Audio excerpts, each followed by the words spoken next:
How's it going? Yep, President accounted for. I read you. How you feeling? Better this afternoon. I got you. Pretty raw last night and this morning. I can imagine. But, it was raw enough that I actually blew one of those COVID tests that, you got in the mail from the government. And Mm-hmm. it's definitely not COVID. It's just a cold. I got you. So that's all. That's good. How y'all doing this fine? What the hell day is it? Saturday. Mm-hmm. It is. It's actually fairly nice out. It is actually, yeah. Went to see the new Top Gun today. Was very pleased. Okay. Had a very I, rare tomatometer score of 100, and it was actually well done. Fan service included, but it was still very well done. I didn't know anything about it. Is it just a repeat of the old one, or? To a point, there's a whole lot about getting older and dealing with loss of friends and stuff like this carries over from the first. Oh, okay. So same characters, just Yeah, aged and yeah, it. What we were just discussing. Yeah. exactly. But when we find our hero, he's very much Joe Pollock.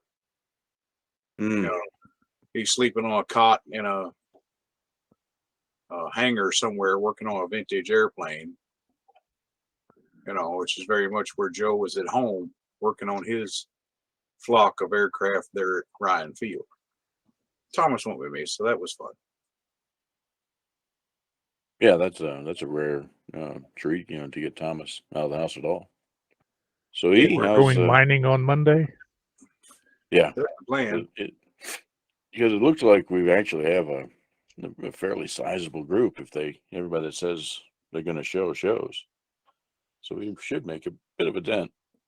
And I guess I wanted to ask the group, since this has proven this difficult to get enough folks together to go mining, do we really want to go and take the next step out to the Perseus arm, which is going to, Well, yeah, nobody said we couldn't park indefinitely till we got the mining quota accomplished. there is a ticking clock. Every week, the carrier pays 30 million credits in upkeep, and it has a 1.3 million budget. So that's 41 weeks. And that's the time that we have to do our whole journey. And once that's done, carrier stops. It just Yeah. So there is a clock. And like all clocks, it doesn't look like it's what is, like 8 months, hey. But we've been parked for most of 1 month trying to get gas. So 8 months is not that long if it's going to be like this every time we need to get gas. So you see what I'm saying? So, but we'll work it out. We'll see how it goes Monday. Well, we would admit it has been a strange couple of weeks for me, so I haven't been able to be in hardly anything. So. Oh yeah, I totally get that. How's Kay doing? Because I heard from Raven he got quarantined and that stuff as well. Tuesday they got word, and it was her and Summer. We're going to split the house, each do 12 hours.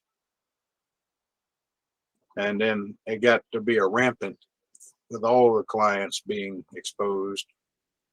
And Summer came down with it and had to get out. So Krista, when Summer was finally able to return, because I didn't want to add more people into it that would increase the infection. Mm-hmm. So it's still down to those two people. So when Summer finally got there this morning, Krista had pulled 46 hours straight. So she and the thing is, she's still there, or still on duty somewhere, right? Yeah, but she's still there. Oh yeah, and we'll continue to be there probably about Tuesday to keep from exposing me and Logan. Okay. And be on standby in case the other girl needs something. Then she'll probably be handed a mandatory few days off. Yeah, we'll see how that goes. Exactly. It's been a chronic problem with Kay, of course, but the way this is being handled. Oh, hello, Oracle's right here. Yeah. It's like, hey, I'm Oracle. How are you? All right. Well, she's EXO. She feels like if somebody's out, it's her job to fill it. That's great and all, but I think there is an element of risk here that is kind Yeah. of above and beyond, Hmm. and it would be the company's responsibility, um, morally, if not legally, to have dealt with it properly.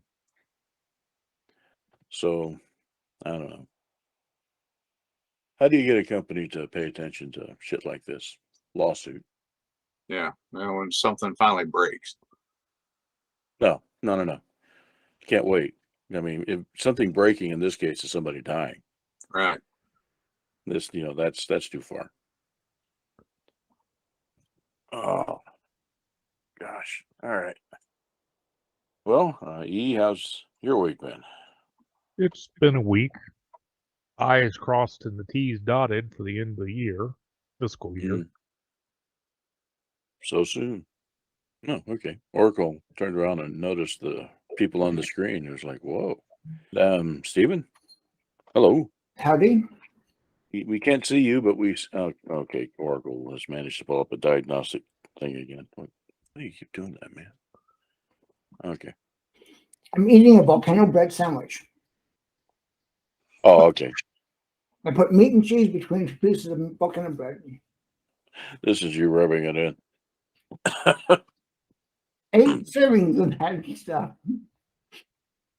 I know. Yeah, we're gonna say I didn't ask to be. Yeah, I've been playing a lot of Magic. Hey, I finally got out of the tutorial. In fact, that's exactly where I am, as I just made it out of the tutorial. People playing a lot of Magic.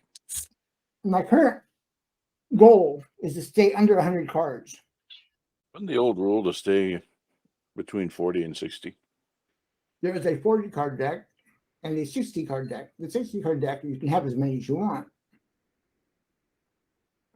So you do. You throw all of them in. Oh, heck. What's this doing? All right. I need the mouse, bud. I need the mouse.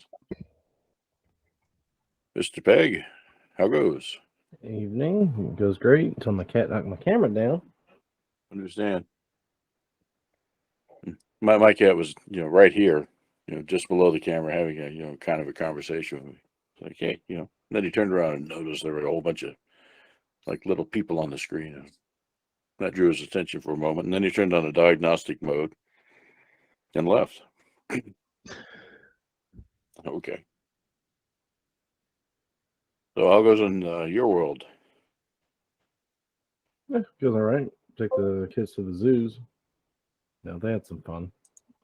Oh, Nashville Zoo, right? Mhm. I knew they had one. I don't think I've ever been there. It's actually fairly well done. Yeah, and they my wife Lindsay, she did a membership while I was in Poland for a year, and when she was adding it all up, but what you get for it, because they have rides and stuff there, she's like, it's better to buy this year pass and just go, because she took them every weekend she could, and they loved it, and all the kids loved it. Cool.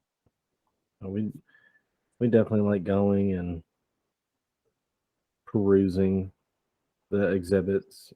They're adding 2 new ones, I believe, sometime in the future. This might be amusing. So back in the 70s, before Disney was really a thing, most exhibits that involved animals in Florida involved alligators. Hmm. And there was this one, oh, I'm trying to remember the name of it. Damn. Well, it's like Lindsay taking the kids. My mom would take me there all the time, and I never wanted to go, but because there was this one giant gator that had my number. Normally gators are just, if they're fed, they're just sedate and they hang out and they just watch, right? But every damn time we went there, we'd peer over. Hey, howdy, Cedric. How's it going, man? We'd peer over into the pit where they had this thing, and it would like right up and it would say, ooh, food. And then, open its mouth and charge across the pit, in our direction, so back up. And every time, the handler would rush up and say, I don't know why he's doing that. So yeah. Never liked going to that one. Busch Gardens. in Santa. Yes. That was it. Good old gators. But ever since, Disney showed up, all zoos are, mice. So much different. Always. But in their defense, animatronic animals are a whole lot easier to feed. They are. The pirates, much cheaper to have them crew those ships. How's the car running? Oh, right. Oh, wait. Shoot. Yeah. I'm doing too much chatting and not enough Roll 20. It's working fine like it should. Over here. I want it to. How you want it to. Yay! Which means it sounds like a rocket in a tin can. No. Noise is vibration, is energy. That's wasted. He's got this huge motor on it. Gas guzzler. And it doesn't make a sound because it captures all the noise. That's just wrong. I mean, if you're going to go to the trouble of putting a gas guzzler in there, it needs to sound like a rocket in a tin can. Okay. So it has a sound system in it that will do exactly that. Oh, that cheats. Oh, that's terrible. The Hummers do that. You hear that beep, and you look up for the alien, and it's really a Hummer coming up behind you. That I never did get that. BMW spent, it was an ungodly amount. I want to say it was like $150 million. They paid this one guy, this one soundscape artist, to design the sound that their electric cars make. Damn, 3D is just in the wrong business. Winds up sounding like the Jetsons. 150 million. Hey, I guess most of that was on, royalty, trying to avoid getting sued for the sound. Not enough. Yes. Good evening. How are y'all? Well, we abide. Yeah. So say we all. Window. This guy. I just started the new Stranger Things season. Well, just started, so we'll see how it goes. It's getting set up pretty nice, though. We didn't do a normal Friday thing, but the guys. I have to admit, I cheated a little and went ahead and watched Kenobi. I was pleased with that. Yeah. Oh, I didn't know. realize that was out. It's out. Now, go check out Disney. So, once you pass the mouse, you have to be above the stall, to watch the show, that sort of thing, whatever. I must say I was pleased. It was more serious than I was expecting. I was expecting to still have some camp, like some of the Mandalorian stuff, but it was spot on for what I. Right. Yeah, you're right. And, no spoilers for the guys, right? But one thing that's not a spoiler is they had a lot of the same talent they had from the movies, the prequel movies. And I know there's some controversy over, the quality of the prequel movies, but it worked. It worked well, having those folks. But this goes to what C was saying. It felt more serious than The Mandalorian because it was, this was about the death of a whole society. So, yeah, it was good. And I don't mind at all watching it over again next time we have try to do the Friday thing. What do you mean? Did something bad happen to the Jedi? No, they're fine.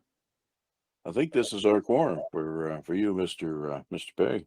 Yep, I was actually just finishing writing out money amounts.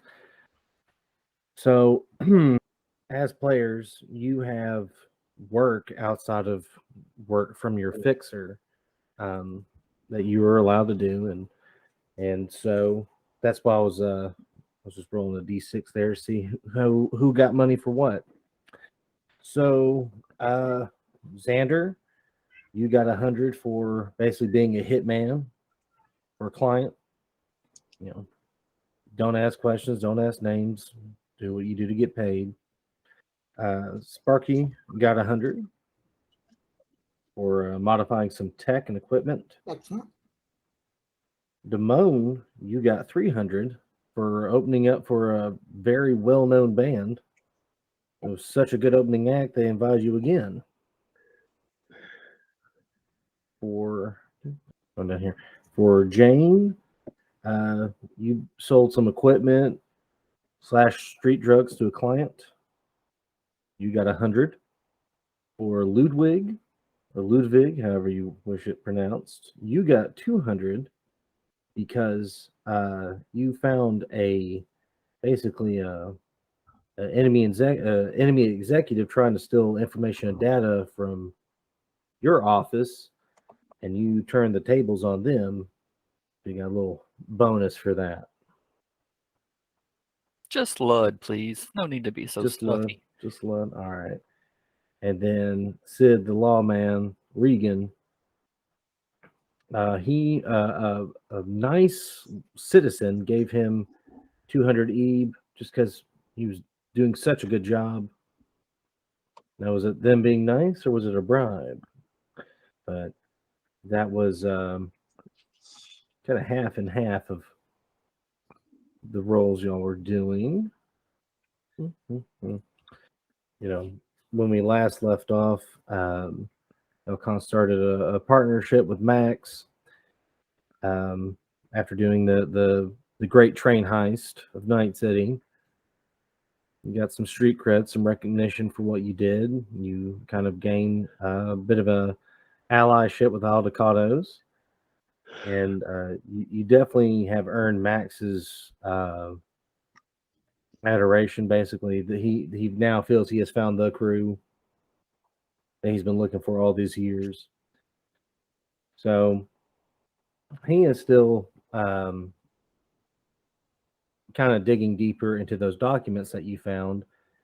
You did sell them to, as I remember, the news network, Network News 54, about the irradiated, materials going into the fuel and vehicles in Night City.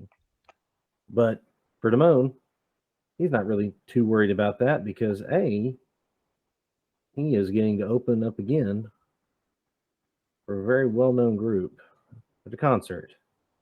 All right, let's do this. So at this point, here you are right here.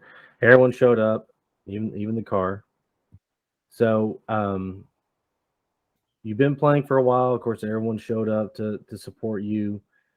And you kind of notice a few people in the crowd not being the same as everyone else. Everyone else that comes to these, they're here for a good time, regardless of the music playing. They're partying. They're,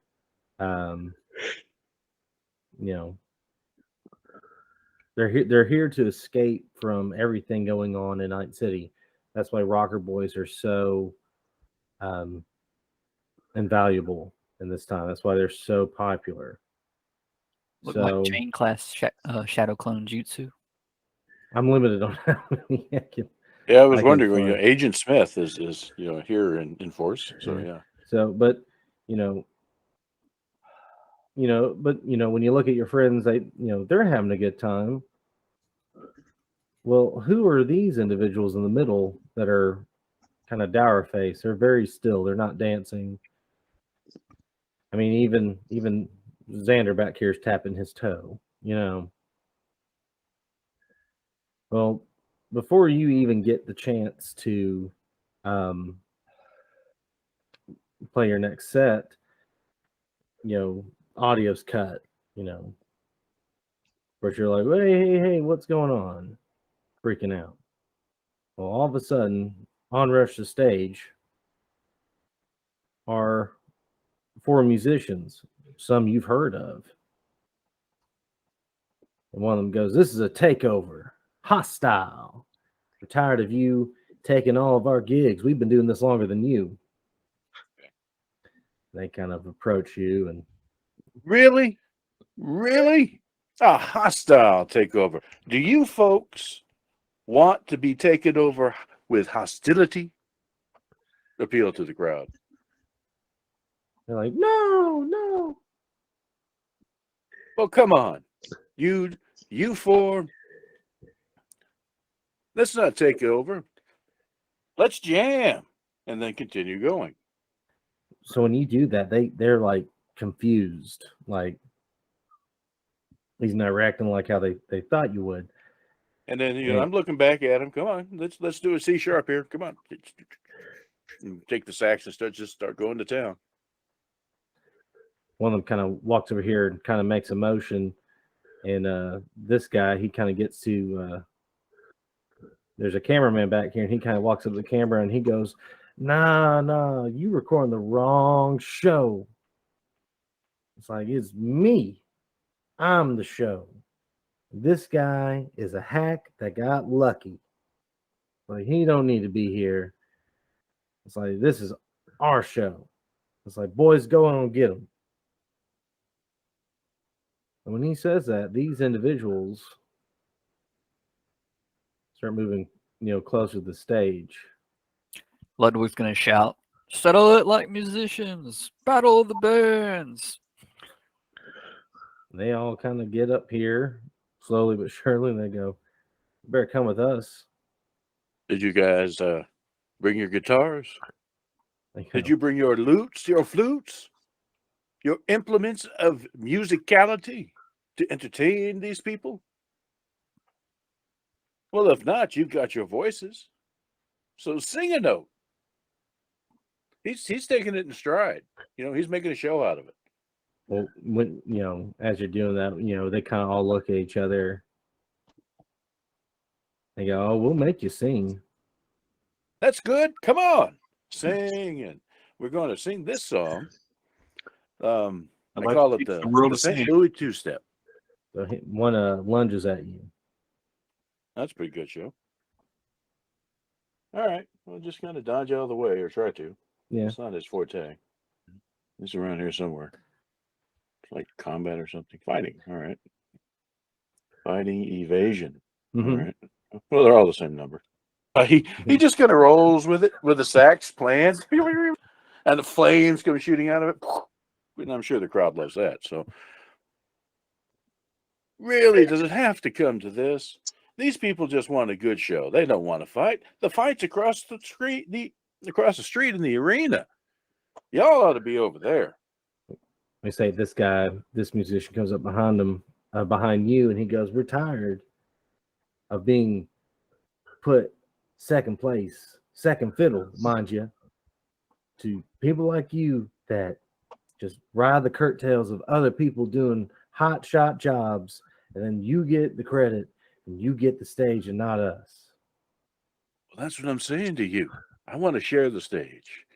These people want a good show. I think we can give them an outstanding show. Let's jam.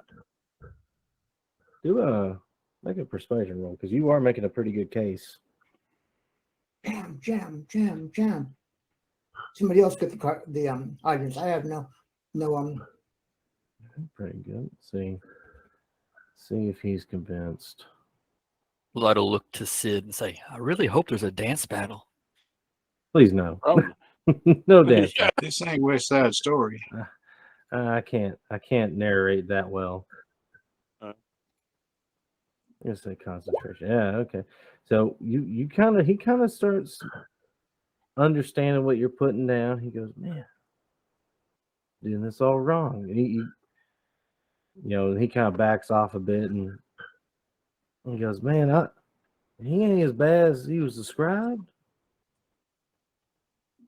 It's like, maybe he is right. Maybe we should just all jam out. And this guy down here is like, no. You don't get it. It's like, with him on the stage, they're only Okay, going to hold chant. While this is happening, to the nearest goon that's next to me, I'm still playing the sax. I take a pause and then hand him 200 credits. Do something about him. And then go back to the sax. So when you hand him that, he kind of looks at it and goes, He kind of looks at the others, and they all kind of shake their heads, and he kind of walks over there, and he goes, hey, maybe this ain't the time. Well, that gets this guy going. He goes, no, don't you do it either. No, I am not having any bribery in this area. No. You want the showstopper? You want the curtain caller? I got you. It's like here, and he pulls out a wad of creds and he just slaps it against his chest. It's like there you go. Do your job. And 3D kind of looks over there and says, "So, you going to take the time to count that? Are you going to trust that I got more?" So at this point, they all kind of just like look at each other and they're like, "How much you got? How much you willing to give?" Come talk to me after the show, after we all jam and cash in, and then we'll share and split up. So that kind of eggs him on. Was like, see, he ain't got nothing. He ain't got a dime to his name. That's all he had in his pockets. And he turns around and just incites the crowd again. See, it's not what's in the pocket; it's what's in their pockets. So the goons kind of don't know really what to do. And the guy he just gave money to, he goes, I paid you. Do your job. I got more. You know I do. I'm good for it. Do your job. Shut them up. That's when they all kind of line back around. They're like, better come with us. Nope. So how's this going to play out? Well, gentlemen, it's been real, and I tried to negotiate with you and make your lives easier, but look out back there behind the audience. That's my crew. See that gentleman with a rocket launcher? I would leave if I were you. Poor, destitute, because you couldn't listen to reason. And by the way, that offer still stands. I'll share with you if you take that jerk off my stage. Pyrotechnics, my specialty. So when he holds that up, they all kind of, ooh, wait. I don't like that. And they all kind of start walking toward the big guy, and he goes, whoa. He ain't going to use that here. He'll hit the fans more than he'll hit you. That's right. He probably won't use it here, but he can wait. But wait. No, he won't have to wait long. I party all night. No, man, you don't get it. You got a home 20, don't you? You got places that you walk back and forth. You go to the groceries here and there. You might even get a cappuccino at your favorite store. Well, while you're walking there, guess what you might be? Open to a rocket in the face. When you kind of say that, he kind of goes, well, I see. All right. Okay. I'll back off. But you got it coming, 3D. You got it coming. I see you got big guns. I will get bigger guns. It's okay. It's all right. I got you. And he kind of, and he keeps saying that as he, pointing at you. I got you as he walks away. It's like, I got you. and it's, as the rest of his crew is starting to leave, he says, I was serious about you guys. Let's jam. Screw that guy. And whisper to the nearest goon, and I was serious about you guys too. Come visit me after the show. We'll split up. I'm not going to let some two-bit jerk steal our show. So, they kind of nod their heads and, they walk off stage. And the other band people, they kind of go, all right, cool. And they all come up and it's a jam for the ages. as some of the people call him. And you have a guy here this whole time has been videotaping the whole time. So not only has this whole affair been, televised, but everyone has seen your demeanor, how you react, cool the moan, slick the moan, 3D don't crack under pressure, that's what people are now talking about. People are talking about this now on the street. You've definitely boosted your reputation as a rocker boy. You definitely have done that and succeeded. Tonight, people are going, you walk the walk, you talk the talk. You've definitely proven it by your demeanor. But yeah, it is a night for the ages. We'll bring it back to this one for now. Our intermission screen. As soon as all that stands down, 3D will go up to Xander and say, "I'm glad you carried that thing around with you." If you notice, I was already walking toward stage left. Yeah, I did actually. Gonna find him and have a little discussion backstage. He'll be back no matter what. Oh yeah. Well, this is a cutthroat business, guys. I mean, he has a point. It's there's not enough space for everybody up there that wants to be. So I get where he's coming from, but damn it, just not in the middle of my set. I'm in a cutthroat business too. And for Sparky's request, I mean, if you want drones, if you can afford them in the night market, you totally can buy some. That is your forte as a tech. Right. So,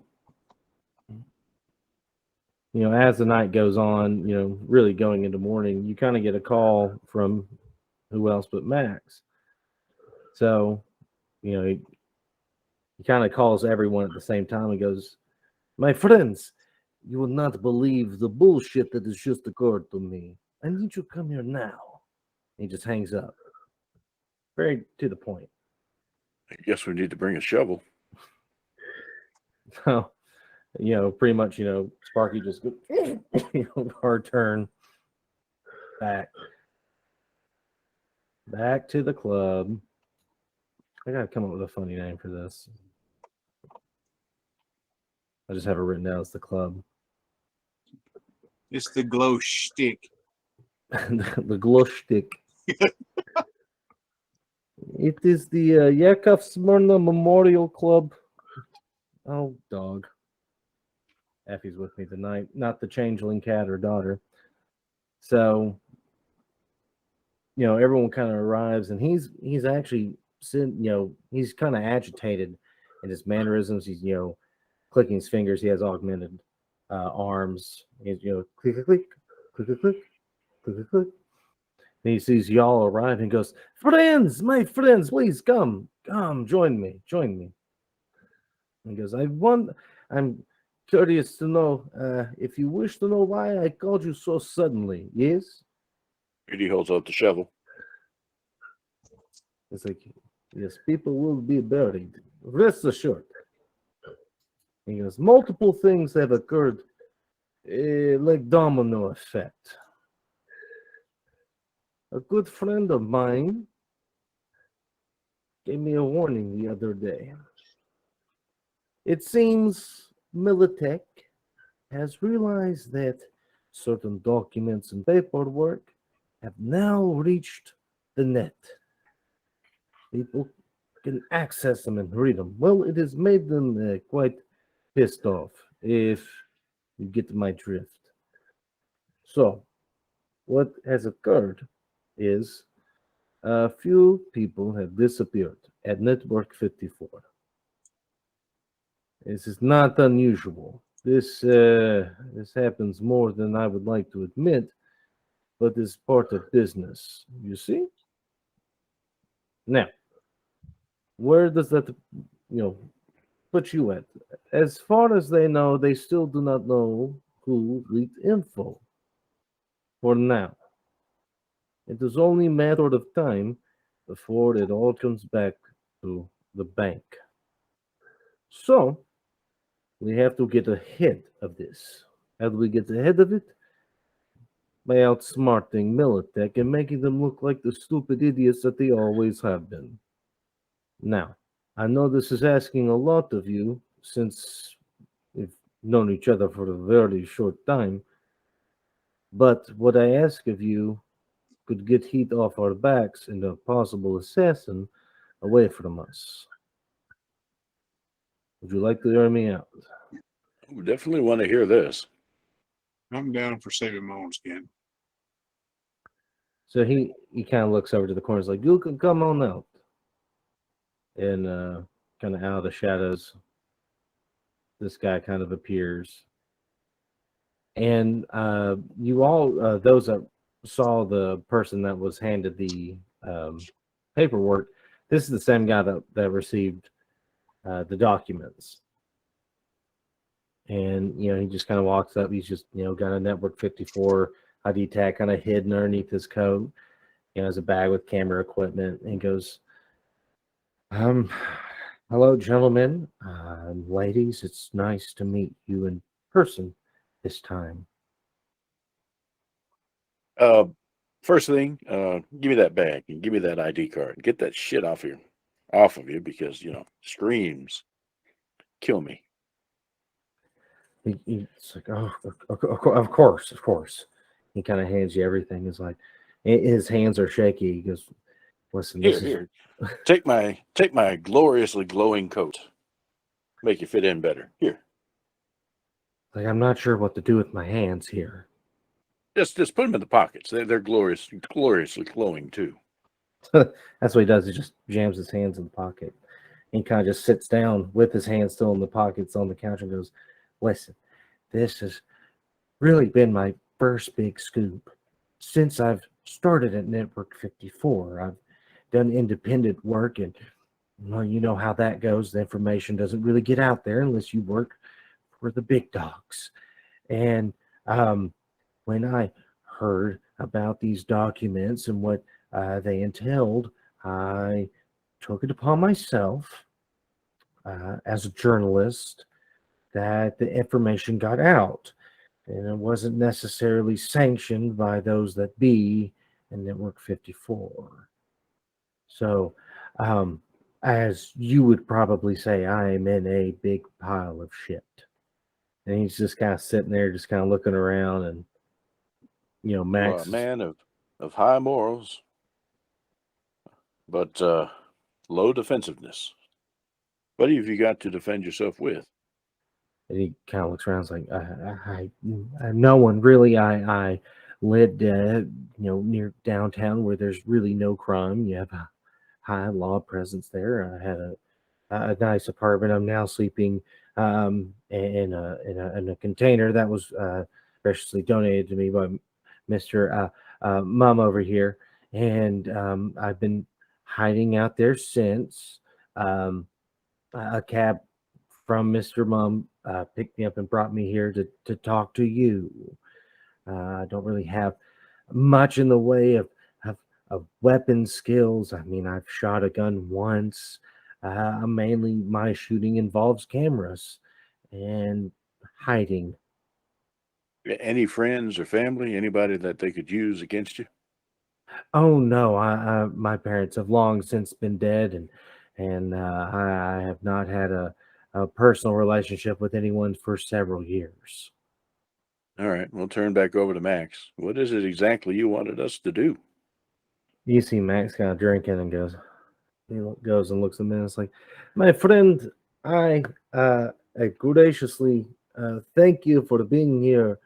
Go with my lady friend here and relax. Go enjoy yourself. Go relax. I will send for you when I'm ready for you to leave. Okay, when we have a solution. So go on. All right. And Hey, what was this guy's name? So his name is Douglas, but on the streets he's known as Spyglass. Okay. Hey, well, I guess we don't know the Spyglass thing. I don't think it's come up actually. Hey, just a second. You're fidgeting with your hands so much. This helps me. This is a reed, for my sax. I hadn't used it. Don't worry about it. But you can use this and just kind of twiddle it with between your fingers, and it'll calm you down. Just thank you for this and the code. I'll make sure you get it back. And he he kind of walks off. Just take it easy and relax for now. So you kind of see him kind of disappear, and you see Max rubbing his temple and goes, "Oh." Anywho, as you see, bullshit. And you see him kind of bring, wait to a waitress to bring more drinks over, and he goes, "We may be here a while brainstorming on how to fix situation. Now, I know for some of you, the first thing that comes to mind, kill the person that knows about the documents and linked it. I understand. However, he has not been fired from Media 54. In fact, he is still an employee. I think they are just waiting for Militech to take him out as payback for leak. I don't know what his fate would be. He may be back as an independent, combat zone, live streamers giving up to the minute stats on solos. It depends. He could be an asset, but you would have to constantly babysit him. He's kind of fragile, as you have seen. What if word was on the street that he had more information and anything happened to him would result in it being released? He kind of nods and goes, "Yes, I thought of this at first as well. I have lawyers in place that would do such a thing. But I think at this point, Miltech, they do not care. I think this is more or less sending a message to stay out of their affairs. They're not the big dog, but they like to act like they are. If that makes any sense." That's like most small dogs I've met.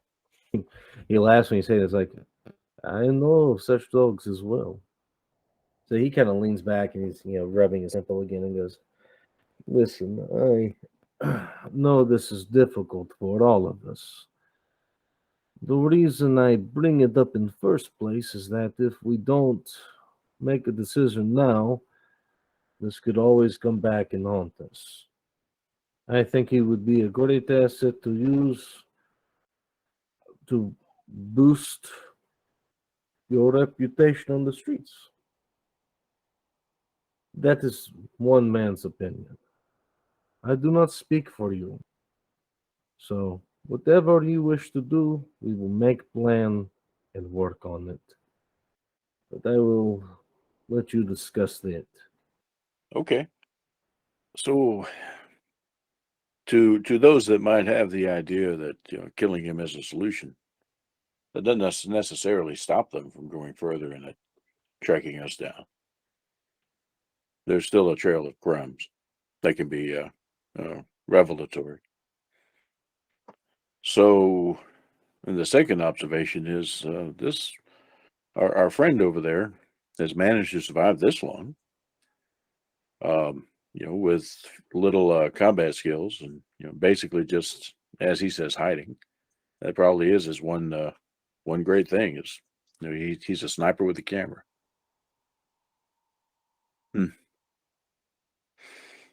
If we have, just throwing out some ideas. Scenario one: we lure Militech into a trap. We make it known that he is in such and such, in a vehicle going across the desert, and they swoop in and do their attack, and we use that to ambush them.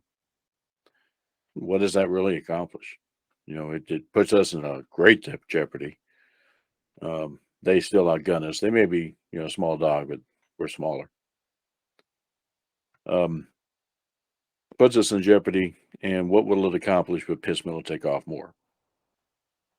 The blackmail thing, already discussed. try to keep them hidden. That might work.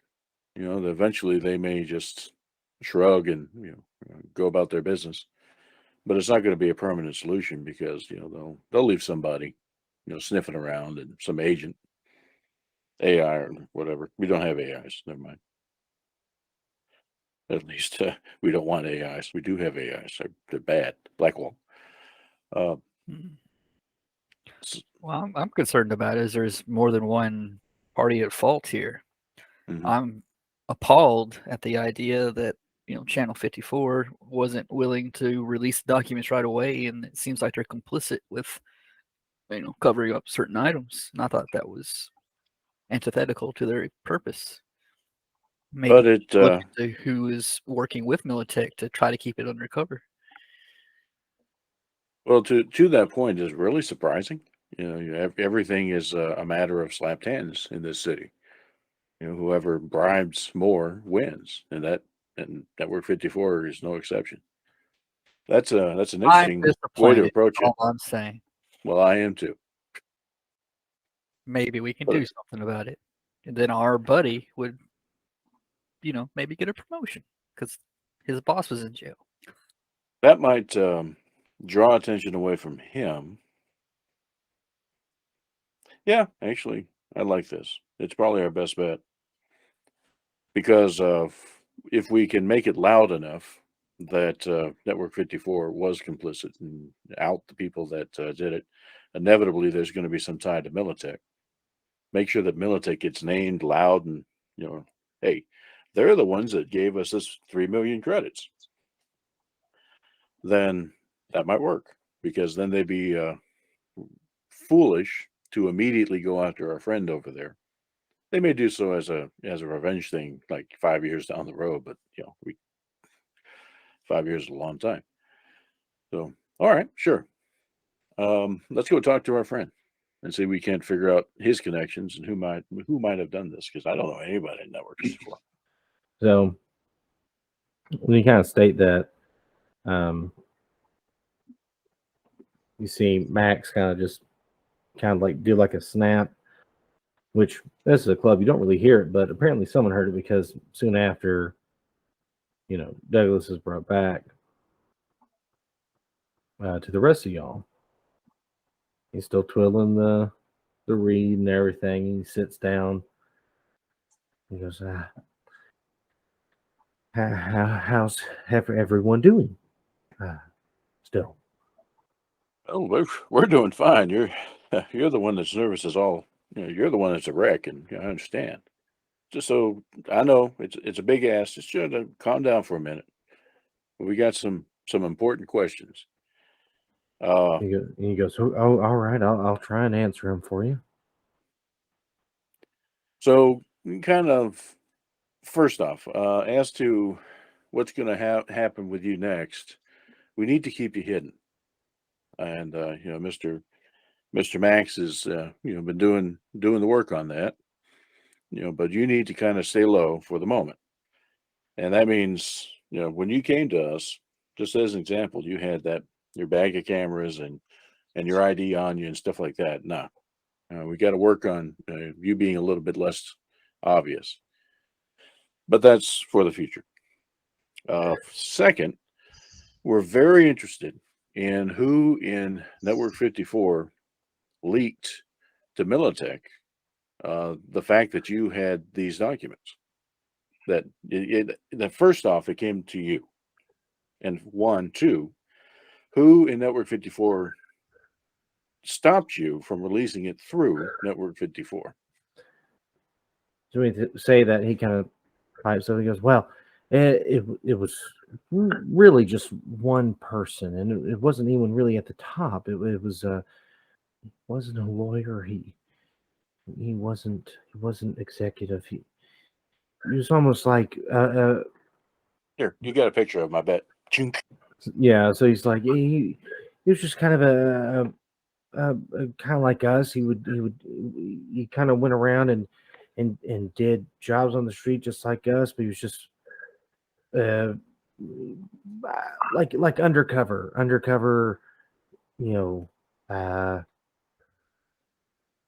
journalism. You know, he would just kind of insert himself somewhere, come up with some bullcrap story or whatever, whether it was true or not, and he would uh, post it, and you know, people would get so happy or whatever, and yeah, and that was it. What gave him the right to stop you from posting your own story? He was trying to make it like if we did this, it'd be a no holds barred between us and Militech. Militech would come after us because we kind of threw them under the bus, and you know, we didn't have their back. It Does Network 54 normally have Militech's back? depends. It's all about context. If it's, you know, they accidentally killed a bunch of civilians in a combat zone doing a bust, we may say only a handful of civilians were caught in the crossfire, and it was probably from the bad guys' bullets, not Militech's lack of sensibilities. It could be, you know, other things. You have to remember this city is literally a powder keg.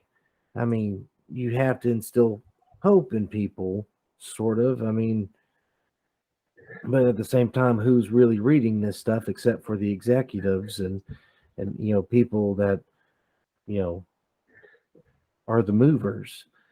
And you know, good press is better than bad press, and Militech has always been trying to beat Arasaka. Arasaka has always made them look stupid and look like a bunch of kids with toy guns playing war. Arasaka is, even after the nuke, is still a juggernaut. And I do believe that may still be the answer to our problems. We leak just enough to Arasaka and dump it on somebody else that's in our way, and just pop some popcorn and let it eradicate itself. No, but I think our friend has already leaked it. He just made it live on the net. I did. And the reason why Militech is now mad is because they've been investigating on Arasaka's turf. That's what it was about. Militech was investigating the nuke that destroyed Arasaka Tower and irradiated Night City for a while. And Arasaka has been wanting people out of their business. Well, now this brings up even more questions and investigations into Arasaka, which they didn't want. They've been pissed off, and they have been pissed off. Really, no one else has really cared about the irradiated wheat being used as fuel. More people have been pissed off about the Militech Arasaka thing, and that's really what this guy was doing. I think everyone was kind of thinking the whole irradiated wheat thing, conspiracy theories, but I mean, you had the raw data. It was right there. Well, man, I still don't understand something about this one fella. I mean, don't you both work for somebody else? And couldn't you gone around him? This is what I don't get about the guy. He's kind of like me, you know, out in the streets, but he has more pull. So either he's the kid of someone important, or he's got enough to blackmail executives at this office. I bet you that's it. All right. Well, who is this gentleman who desperately has invited us to visit with him at some point? He's really just a douchebag, but I don't even really know his real name. He kind of goes by this douchey moniker, The Edge. I don't know why. 3D, yeah, he sounds like a shit ass guitar player. Oh man, can't have that. But he It's probably going to turn out to be that douchebag that was on the stage the other night. but you see, he's searching through his camera. He keeps going through it, and he's like, you know, I know I've taken a picture of him at least at some point. It's like, but he's young. He's not. He's no one that I've ever really seen work, if that makes any sense. But he claims that he's done all this stuff, and It's beginning to make more sense. Yeah. he's like, I mean, he's still swiping. It's like, oh, wait.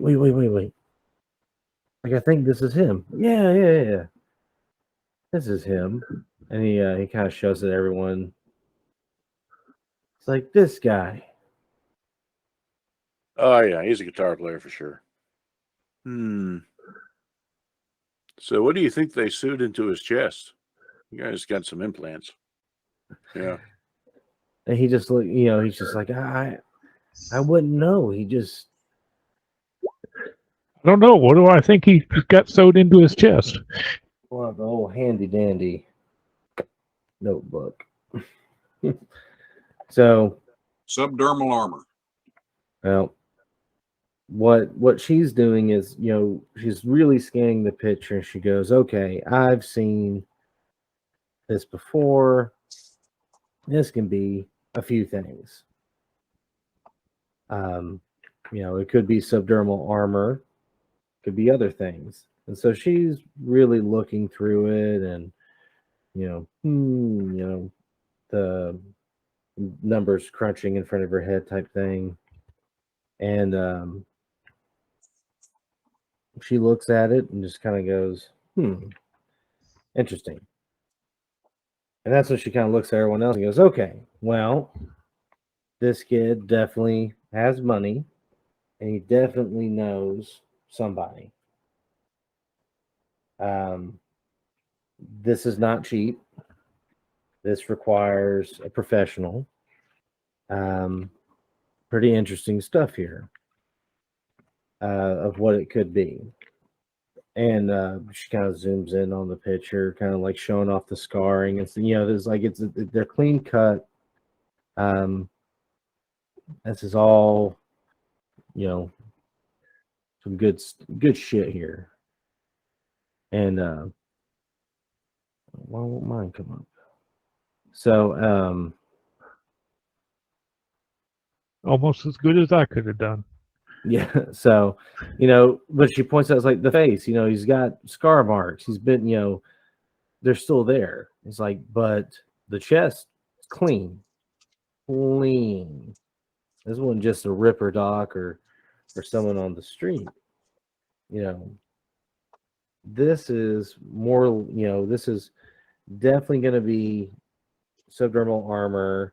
This is definitely going to, he's probably got some additional attachments in there. Hello, dog. They attached the dog in there? No, Effie just came up and bit my elbow, sort of. But it's kind of like a skin weave. This version is mainly of the body.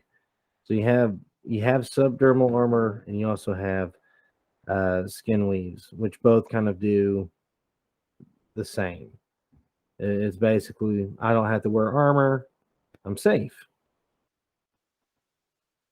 And looking at just that right there, it's pretty professional work. He's probably not suffering too much from having it, and he's probably not really doing too bad with cyberpsychosis unless he's got other stuff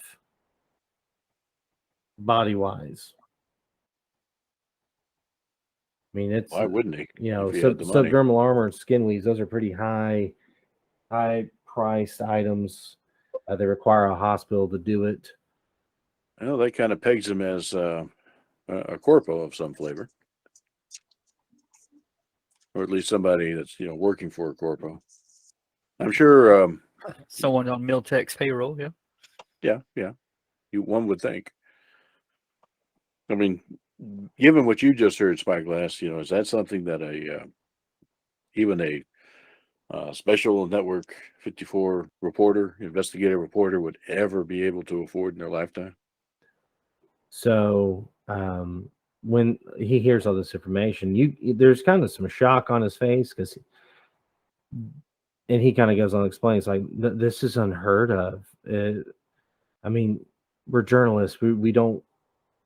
I mean, someone may have like recording equipment or audio suites in their head, but no one would ever have stuff like for combat.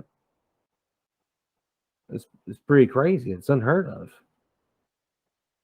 It's not unheard of. I've heard of, field reporters being so, in combat zones and the like. Particularly freelancers, they want to stay. Well, he kind of looks at you and goes, I mean, maybe if you're constantly in the combat zones, but I mean, you have to think we're not shooters. We're not meant to be, gung ho shooters. Well, suffice it to say that we found him to be a fish out of water. So we'll nail down exactly, what sort of fish and what sort of water here soon. So we need to learn a lot more about this guy. Look up to Max. Is our friendly neighborhood sleepless netrunner alive still? So when you say that, he's mid shot and like, oh, Jamar, he might be dead. I don't know. I haven't heard from him in a while. Let's find out together.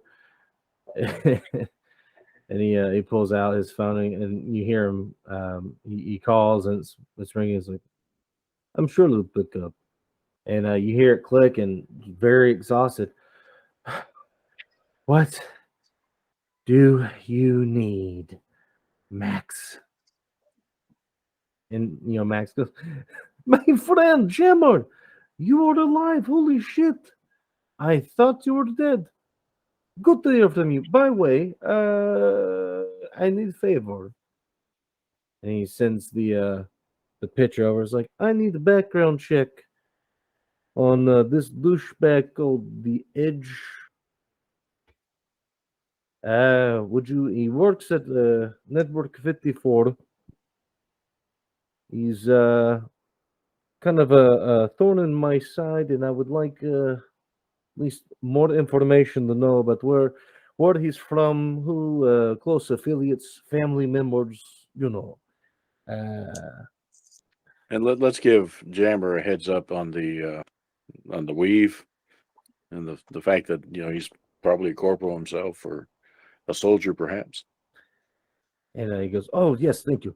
It's like, listen, Jammer, if this helps the search, this kid has possibly subdermal armor, maybe a skin weave. That's pretty expensive procedure.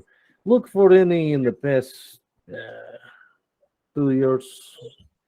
Sorry, dog's chasing the cat. Distraction.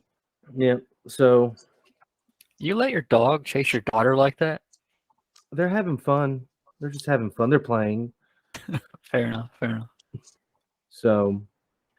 So Jammer kind of goes, okay, I'll see. I'll call back. You hear the phone click, and basically Max kind of leans back and goes, okay, we'll see if we hear the back. He found the information. We'll figure out from there. If we don't, he probably died, and this person probably is executive. So time passes. All of a sudden, ring, ring. Jammer, you're alive? Barely. Goes, oh, this ought to be good. Okay, Jammer, what's your excuse? You're the, amateur hacker, or was there an actual firewall this time? So, in Netrunner slang, he starts explaining what he did. For people unfamiliar with net running, essentially, when he entered into the cyberspace, it was easy to access, but unlike most typical people, there were defenses and high level of defenses. And one said thing is called, they call it black eyes or black fog. And it's basically Ooh. If you're caught in this as a net runner, you're fried. You're smoked. It's like a deletion virus. So he was able to get in and look before he noticed this was coming, and basically unplugged real quick. This kit that is pretty much high level stuff. You know, some normal newscaster, news journalist is not going to have this. This is something Militech executives would have, corpos would have, you know, high level corpos, you know, someone that really wants someone to stay out of their business. Yeah, Spyglass, you were right. This guy's a piece of work. And like the whole time, you know, he's been like twiddling that reed between both hands. And he's like, "Look, I told you, he's just a guy that just screams, I don't belong here." And Yes, sir. He definitely does not. Okay. Oh God. So we have to go after this guy. Well, thank Jammer and congratulate him on not dying. you just hear him go, "Thank you." And you hear the phone click. That we are not going to use Jammer for any more on this guy. That's just too much risk. So, did we get enough to at least get an address or location that we can kind of find him? So he was able to kind of narrow it down to a block. And it's kind of like the best way to describe this. It's he's not in the combat zones, which is a good news for y'all. That means less hassle. But he's closer to the downtown, which means more security or lawmen in the area that can cause problems. But it would be this be kind of like Japantown, Chinatown, Night City. So you're saying we've got information that brought us one step closer to the edge. Yes, I like the reference to. That's right. Anytime you can have a Linkin Park reference, the better. Off. You take care. Hey, take care, man. It wasn't that bad, Steve. Guys, I was just joking, guys. Let's see here. All right. So, but the information was given. You kind of were able to not lock it down to a block. Now, from there, it's kind of luck of the draw. Is it, Well, you know, will you find them? Will you not? Maybe we Well, can do this- some good old detective work and do some canvassing in the area. So, while y'all are talking about that, you know, you're making your plan. Max leans in and goes, "Listen, I will take care of Spyglass for you until you're done." Okay. We'll say, I'll lead into that in a second. So, Max kind of goes, you know, I will take care of him. I will make sure that he's taken care of. And, you know, while you are away, if anything is, you know, needs to change, let me know. Until then, happy hunting. And, you know, when he kind of talks like that, you know, and he's speaking in front of the poor guy, and you know, he's like, "Well, what does that mean?" And, you know, it's like, "Don't worry, my friend. It just means if I have to hide you more." It's like, "Come and let me show you, ladies."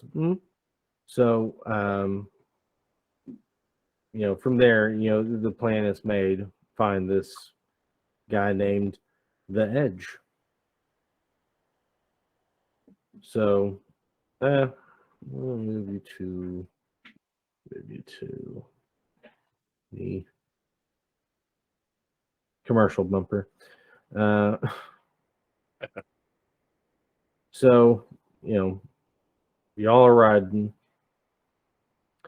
and you're looking at the coordinates, and Xander, while y'all are riding, you are kind of zooming in and looking at everything that was given to you, kind of like the daily routine of this guy. What does he like to do? Does he go do this, go do that? When he comes up to a place, and you've kind of narrowed it down from a block to kind of the whole city, this whole city block, down to a bit of a smaller area. It's still going to be kind of luck of the draw, or if you can get someone to flip. But you kind of have a better, I guess, feeling of success in this venture than everyone else does. But Jane, you kind of have hesitation with going with this because of the hardware you saw just from that picture. If he's got that, what else could said kid possibly have? Could he be on the verge of cyberpsychosis? Could he, there's a lot of things that you're worried about because, this is a reality. People start augmenting themselves with big, heavy stuff like that. It is a one-way trip. So, what is y'all's game plan when y'all get there? Surveillance. And we don't need to go in immediately. If we had the first hint, dude. Pardon? I was like, let's check out all the ramen shops and ask if they've seen this white guy that looks like the Edge. Plus, it lets me check out all the ramen shops. Yeah, I'm totally with that. This is Japantown, so yeah, we might come across Mr. Wu. Alrighty. There's So kung fu treachery. That's right. So okay. So I'm doing the Batman thing. I'm sitting up here with the gargoyles, just watching. Okay. How do you get that theme music up there with you? I mean, you don't even have a soundtrack or like a device projecting it. It's just there. I'm so impressed. Just the wind howling. Oh, The Yeah, but wind weather follows. The control wind device? follows me wherever I go. wow. Okay, I'm done being impressed. I'm out of here. Yeah. So that's kind of like the cut of the jib as y'all drive, and just what am I going to find there, and if I do, what's going to happen? So it doesn't take too long for you to find your way there, and at this point, it's kind of nighttime. Evening of the second day. Y'all partied all night, worked through the day. At this point, you're on pure adrenaline. It's the perfect time to be going doing this stuff. Thud. So you finally get to the region you're trying to reach. It's kind of easy. It's all interconnected with the highways and everything. It's not like going out to the Autocado camp. You're still in the city. So when you pull up, things have a different vibe. You have, it's definitely, Oriental themed. There's a lot of, even for this time, you have a lot of people just walking around having a good time, dressed in, neon wear and stuff like that. Everyone's having a good time. Who cares if it's, times are hard and life sucks. You're in Japantown, baby. But you also notice a few individuals every now and then, bespeckling the area, and most of them are all next to really high-powered bikes. So, Xander, you immediately know who these people are. These are Tiger Claws. Tiger with a Y. This is the gang. You have the Yakuza is still sort of prevalent. That's more of a very, we'll say, a very like old way of thinking and doing things. But they have taken that and kind of made it their own. And they're mainly shoot first, ask later. They don't like strangers. They don't like outsiders. That's them. Now, they don't really, unless you go after them, they're not going to care if you go after a corpo on their turf. But if they hear gunshots, they may come running. So, and that's what Xander kind of warns you about. Like, hey, FYI. So let me bring you here. So y'all are straight at the bottom, way down yonder. So Xander has kind of been like, it's this area. This is where he lives. This is where he, does his business. He kind of like just does that with his hands. So there are shops. There's a little noodle shop right here. There's a few little stores and things of that nature here. But you're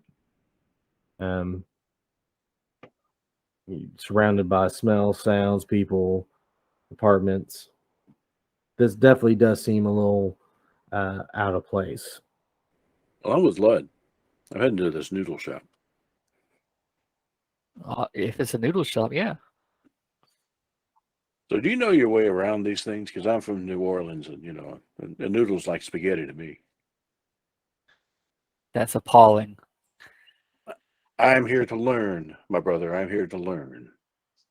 Well, let's explore this shop together. All right. So you walk up to, there's a guy, he just finished placing his order, and he kind of, walks over here. And a nice, young girl comes up to the counter and sees you and goes,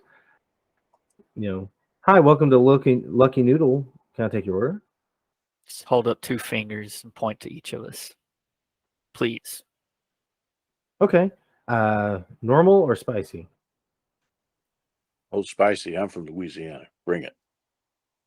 When you say that, she giggles and goes, okay, spicy for you as well? Might as well. Okay, 2 spices. She walks back and So what was this? Is this like a secret message thing? What was that all about? Well, sometimes they're very stoic, but this one was very chattery. I don't know. You can never tell, I guess. so, and not that long after, she shows up. Here you go. Hands the bowls to you. Oh, this is the whole chopstick thing. God. So yeah, the 3D kind of makes a fool of himself. All right. So how the hell do you use these?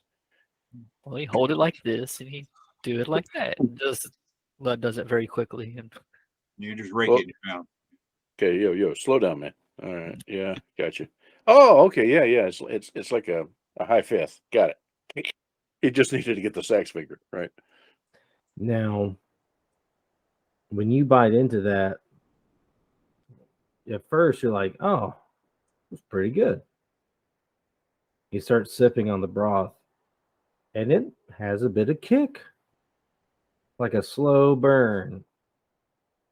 But for you, you're like, nothing. Well,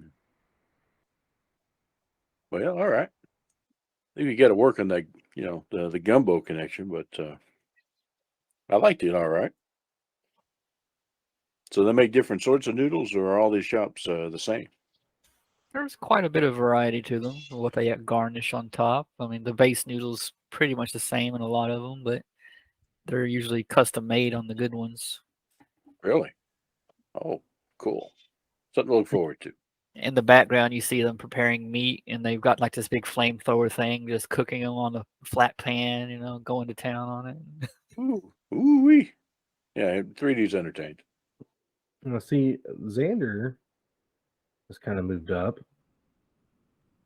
eyeballing something. Literally, when you received your soup, walked up with a little monitor, checked it. It's good, boss. Oh, good. I'm glad you checked the temperature. Thank you. No, I was checking for toxins, but if you want me to check the temperature, sir, I will gladly do so. I'm looking at the waitress, and she's probably looking at this interchange with a. It happens all the time. It's okay. My plan was after we were done eating and paying our bill, I wanted to slide a picture of the edge over toward the lady with some credits beside it. You ever see him around here? So she Well, looks you at always it, do that. she flips it over and kind of laughs, and she leans back and kind of makes a comment in Japanese, and you hear another retort from the back, and she goes, "Yeah, I know who this is. He lives around here. He comes by, grabs a bowl, demands a refund. We don't like him." And she points, and there's actually a picture of him, like, do not serve. That's hilarious. The exact same picture. Okay. But she's like, yeah, he's from around here. Well, I can guarantee you he wouldn't like it if you told us where he lived. And she goes, look, just run the noodle shop. I'm not the post office general, I don't know which one of these ones that he lives at, but I mean, obviously he lives close because he would always come here after, shopping or whatever, because he'd have bags with him and he'd grab it, eat it, throw it, and then, walk a short way over that way. Over that way. Okay. Could you kind of ping which direction she indicated? Ah, great. Well, that's perfect. Well, thank you. Thank you so much. By the way, we love the noodles. She goes, thank you. Leave a hefty tip. And I mean, she kind of knows the game. She just kind of slides the hand over, puts it in the register. Xander, are you really doing your Batman thing? You're not on the ground, or you're up there? No, right now he's being very visible just across the street from you. Just watching your back. I was wondering if he's hiding behind a street pole that's just a little too narrow for him or something. He's whispering his own theme music. Yeah. Get down, get down. We're not going to draw attention to Xander.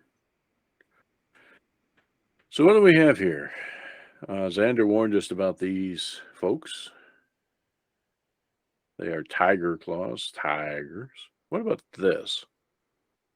One thing is not like the others. Is that a bike or something? What am I looking at? Well, there's 4 paws to the tiger and then 1 tail. I guess he's the butt of the tiger. So when you look at these guys, they are definitely not tiger claws. These guys are a little bit beefier than that. Okay. I don't know if you've seen a tiger claw. They're pretty beefy. So yeah, they definitely seem out of place. And there's a guy there. He's on a agent phone right now, and he's unless anyone has a way to pick up audio from a distance, you can't really make out what he's saying, but he seems agitated as he's talking. I may. That was some of the stock cyber thing. Whatchamacallit. Oh, there it is. Cyberware. All right. Cyber audio suite. Audio recorder. Yeah, nothing really to magnify sound though. Okay. All right. So whenever you see him kind of turn around, Xander, while he's talking, you're only getting so much out of it because he's moving, he's agitated. Then you just hear, no, I'm here. Turns back. I've buzzed him twice. He's not come down. No, I know you wish to see him, sir. No, we're not going to resort to that, sir. Oh, turns back. Sir, rest assured, we will ensure that your son is safely escorted to you. No harm will come to him, sir. I guarantee you that. Okay, sir. Just we will call you back as normal. Thank you, sir. Thank you. Click. Hmm. Hmm. Okay. Well, it seems like these folks might be looking for the same person we are. And it seems we are in the right neck of the woods. This directly across the way here is just like a shop. Yes, it's like a little Okay. shop out. And this area would be like an entrance to apartments, a housing issue. Yes. All right. Well, do you want to make a play now or wait for these jokers to decide to go up and do something? Kind of asked the folks that are near me. Well, do we need this guy alive? Yeah, we need information. We might need to go in there before them because they might not leave him in that state where he I could think answer questions. I think you're right. Now they're afraid of him. So they would have already done that. They're afraid of his parent. Precisely. If they Yeah. harm a hair on him, they got to answer to them. Hey, let me try your trick. And he turns around to the attendant and says, do you do? No, you don't do deliveries, but people come down and pick up their balls all the time, right? So I'll take 2 to go. So she nods her head and says 2 to go. Thank you. Okay, and they're in some sort of container carrying thing. Yes. All right, perfect. So I just walk on over there. Just don't even pay attention to those guys. Like I'm going home. Candy Excuse Graham. me. Pardon me. So when you come up, walk up to them, they all kind of tighten up. Right? Who are you? Whoa! Calm down, gents. What's the deal? I live up there. One of them goes, okay, what unit? So, what does it look like there would be units of up there? So typically, some of these mega apartments, they could have 200 units to 300 in this area. It wouldn't make any sense to you guys. It's right next to that news guy. You know, investigative reporter. Fine. I got his cup of noodles right here. So when you say that, here, I'm actually gonna this guy kind of grabs you, and he kind of brings you and puts you against this wall, and the other guys just kind of create a wall around him. There's nothing to see here. And he goes, Mhm. "What do you know about someone that is in the media up there?" What the hell are you talking about? And he looks around and he nods to the other people, and they kind of tighten up more. He goes, "No one around here is supposed to know that there's a media person up here. He's never, ever told them he is. So how do you know?" That's what he does. Because I watched the news. He leans in close. He's not on the news. Oh, He just come on. works there. Yeah. Whatever. I don't know what crazy, kinky shit you guys got going on there. I just have his noodles. You want them or not? He takes him and is like, yeah, I'll take the noodles. Okay. Right in the face. So, I mean, these are searing hot noodles. They are not going to feel good. And then I just hit the And- deck. Were they spicy or not? Oh, spicy. Extra goddamn spicy. So, how far are you from them? You could just be making a loud noise at this point. Point blank, looks like. Just almost. You're making loud noise, at which point they all kind of duck and react. Roll. Well, let me get the timer out there. Ooh, roll initiative.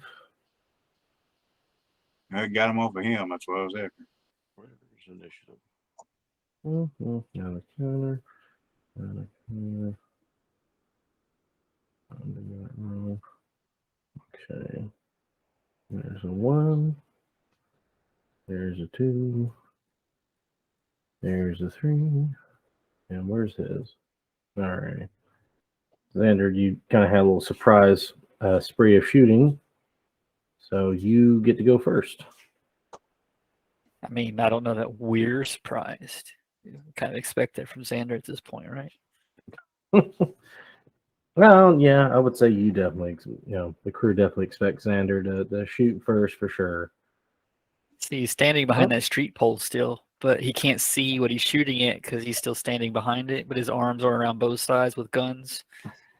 I don't think he's rolling right. I mean, Yeah, hang on. you would have It's that. the auto fire thing. Look at the auto fire. Well, I wasn't using auto fire, but I guess it could. Yeah, auto fire. It's not adding your skill, is what I'm saying. Okay. Yeah, reflex is 10. Which it should. And yeah, what you Well, let's do that.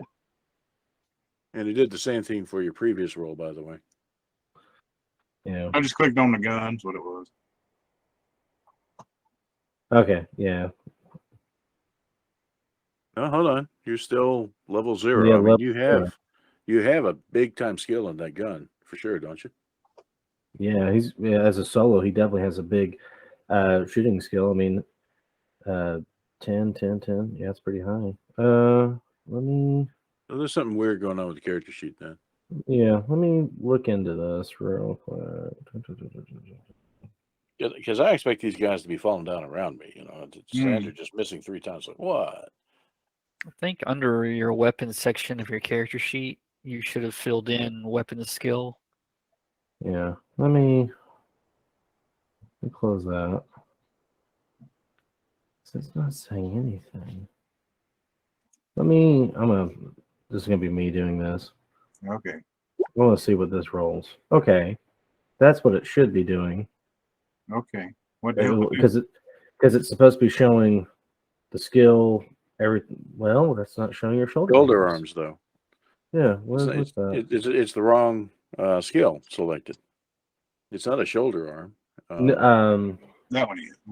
The one I was using. That's not the one I was using. But Yeah, this is in semi shot, which it would be a 10 for him. What in the bloody hell? It's like Neff was just saying. Whenever you set up these weapons, there is a weapon skill that you have to select to an actual skill that you have. Yeah, and he has it selected on here. So weapon skilled should be shoulder arms. It is that. It is that. It is that. Well, even that one's the right skill. Xander. Oh, hey, we can actually look at your character sheet, Yeah. maybe. No, we can't. Had to make it public. Oh, well. I see Pegg working on it. Well, I'll tell you what. Do you know what your shoulder arm skill Oh, is? no. Oh, okay. You just have your reflex. You don't have levels in anything in your skills. That's why. Okay. That's why. It's just showing. So, okay. So you don't really have anything in your skills, really, except for just your base reflex. Hey, there we go. Now it got working. It wasn't reading your modifiers. It wasn't actually reading the skill. Okay. Oh no, it went away again. Well, he's also in the same character sheet simultaneously. So I guess see you close it. All right, I'm out. And let me work on it again. Just one person at a time. No, that's something I had to fiddle with. So your your base skills are correct, but that would read. That should read it. Let me compare it to another one. The only thing I've done to it's added my money. So. So I may do a quick and dirty on this just to make it easy for now. Oh, sorry. find a different example. Yeah. So, what version of character development did you do, Chris? Just the down and dirty one? Well, maybe it's gonna do like they did with GURPS. It resets something on a few people or whatever. Yeah. 'Cause I thought I had more than just hands and everything. Well, you were able to pick what you wanted for your base stats, and you had another table that you got enough for punching into skills. There's like this whole I got you. table. I don't remember what page it was. Pretty early. It's like 30 something. Oh, for the one for your points. There we go. Okay. Let me do real quick. Okay. I'm getting closer. Fruit. Okay. Yeah. All right. Let me do this real quick. I'm just doing the down and dirty one that really just Yeah, that's fine. it already has it made. Just So make you- it work. Okay, so that modifier is already there. That makes some sense. What about that one? Well, that one is there. So it just seems it deleted all of your shooting ones. Yeah, Oh, the no. ones you normally use. Well, no Yeah. handguns there too. So it's just auto fire and shoulder arms are all gone. That's funny. Andrew, did you get hacked? He did. He must have got hacked by Jammer or something. Okay. So let me roll to see. That looks like a better roll. Oh yeah. No, Well, better than what it was, for sure. It's reading your auto fire. It's reading everything as it should. Okay. okay. Sorry. So, You want to start over with a surprise round and then yeah, go Yeah. ahead. So, yeah, you're good. So I was about to say, do you want to keep that as your surprise round roll, or do you want to make another roll? So I got what? 2 rounds to roll Yeah. and went back. So, all right. So both of those. Wow. So you're actually, you can hit both these guys respectively. One takes one burst, one takes the other, if that's how you wish Alright. it. That'll work. I was just trying to scatter him off of him so he could escape when he went to the ground. That's the reason why I opened up. I got you. Pull up the one I wanted. So, when those bursts went off, you notice the guy that kind of Damone that put you against the wall, he kind of ducked down too, just out of habit. Kind of letting his grip on you go.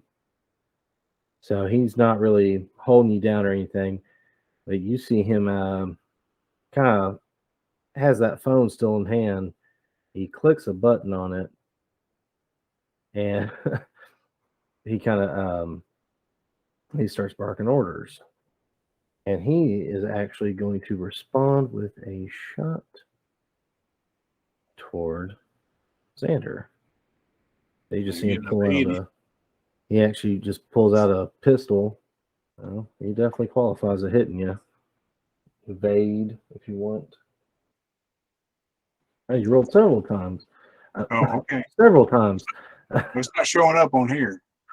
it's the Matrix. That's the I'm gonna keep trying. And really, he's just dodging into every shot. That was a very high roll. So you Sorry. take I never heard it bloop. you take 13 to your armor. Okay, so that's gonna be so down the back.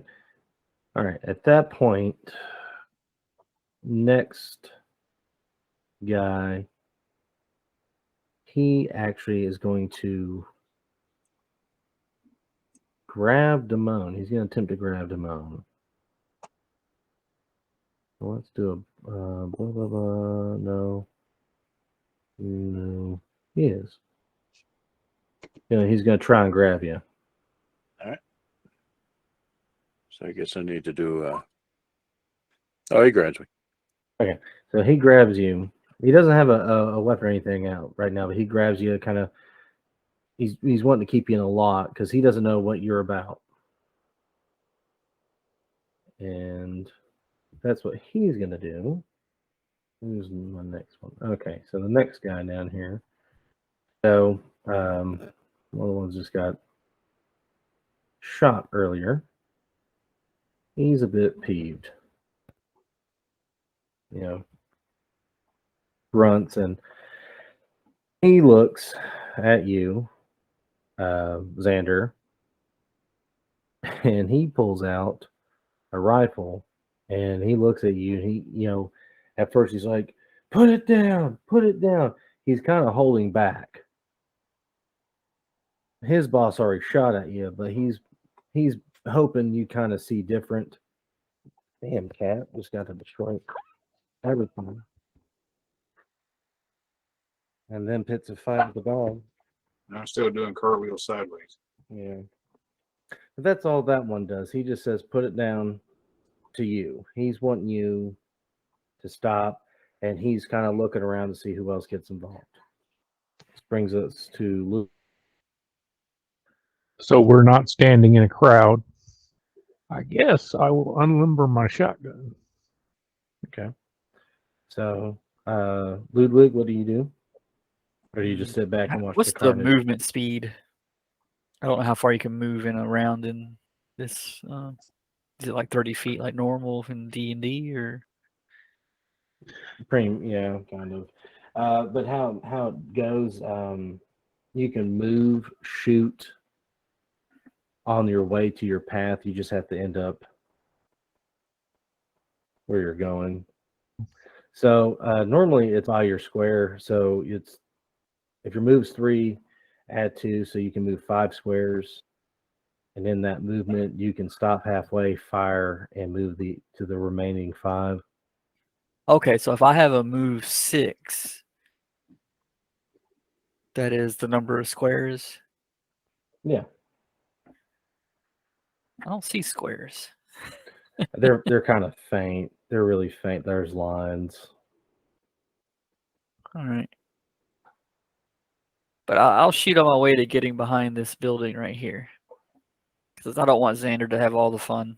Okay, so That's why I hang out with these people. I get to do things I don't get to do at work. So I'll just assume you're shooting from here. Sure. Oh, yeah. I'll try to shoot one of the ones Xander's already shot. So you just kind of like as you're running. Okay. So Sid, what would you do? Would you protect your ward? We'll go with that. We'll just say that's what he does.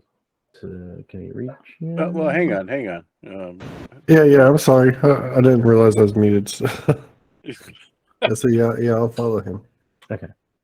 So we'll say you do the same thing.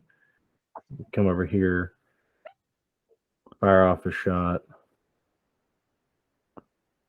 and you stand slightly in front. 21, not bad. I'll actually hit from there, so hit that guy. Let's see if he wants to dodge. Okay. And binary move. All right, so Damone, it's now down to you. Yeah, that's a decent one. Well, everybody fucking stop shooting. Your boy's in danger, and we'll explain it to you if you would just get this goon off my back. All right, so when you say that, the guy in the middle that clicked the button and shot Xander, you see him kind of put hands on everyone, And I'll wave to the crowd. Wave to the crowd. and he turns around and he goes, "What kind of danger are you talking about?" I bet your boy got himself in some deep kimchi with Major Corpse over a story that he wanted for himself. He So he probably promised the wrong people that he could squash it or manipulate it, and it got out anyway. And I bet you, because your sorry ass is down here waiting on word from him, he's probably not here or dead in that apartment right now. So you kind of see everyone else kind of, they're all nodding their heads. And he goes, "Okay, so you know what you're talking about." I fucking well do. Now, would you get this guy's hand off my very gloriously shiny coat? So he kind of motions to him and he lets go. You know, kind of he actually kind of undoes the crease.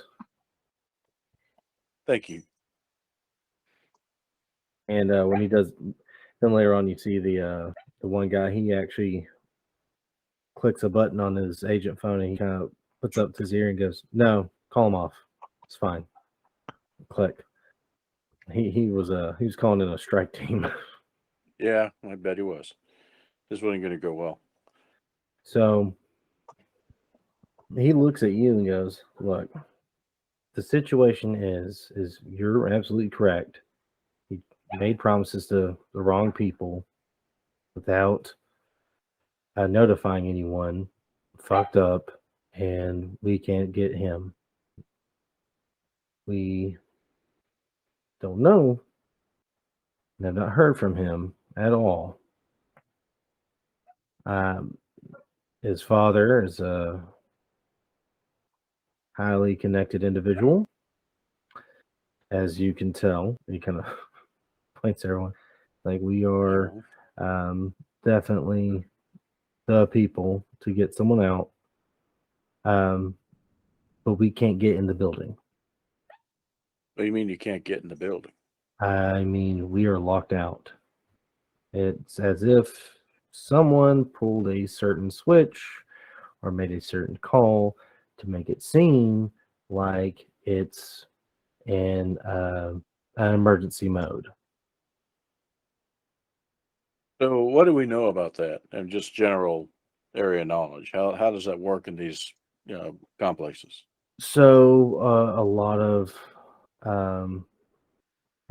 of these complexes, they actually had a thing kind of built in for kind of during the corporate wars for air raids or something of that matter. It would almost become like a big bunker. Like it would, if the residents were inside, they were safe. If you weren't in there, well, tough shit. But that's what it was meant. It was kind of like a And being a bunker sort of situation, it'd be hard to try to undo that from the outside. And then, he nods his head and goes, "Exactly."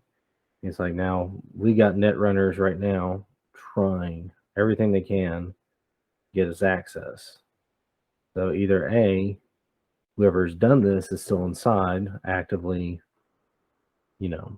keeping them back, or that this is some pretty big protocol that we just don't have the codes for. It was something with the city.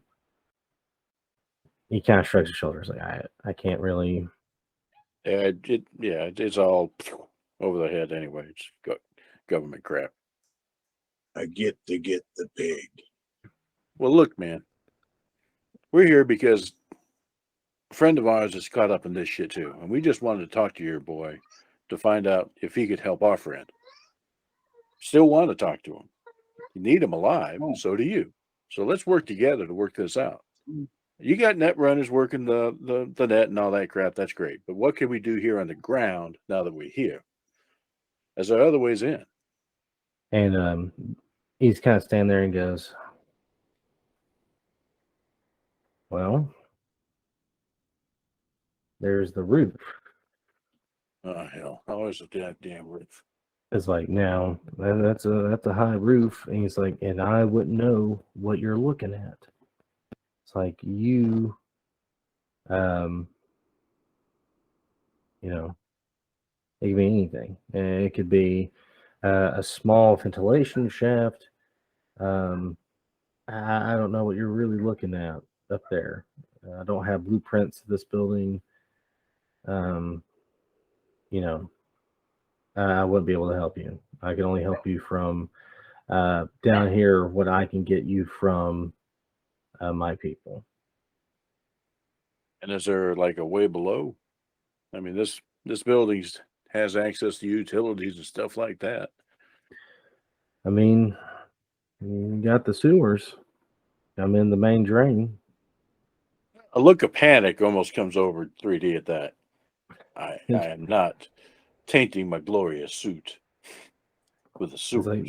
He's like, nor should you. But it's kind of your two options. We're not gonna start blowing up a building just to get in. I mean, this is thicker than what a torch or a saw can get us through, and I don't even know who's in there. Well, a lot of people. Yeah, I mean, how many innocent civilians be freaking out? Cops would come. Nothing good can come of us trying to break in. He's like I said, you know, you get the roof and you got the sewers. I mean, whichever one you want to do, I can get you access. Hold on, let me talk to my my compatriots here. Go on over to the group. Not appreciatively to the one that helped me with the crease as I walk off and kind of huddle with the rest of the gang and fill them in on what dude just told me. By the way, I've got my recorder on, so this is important stuff. So we go up or we go down.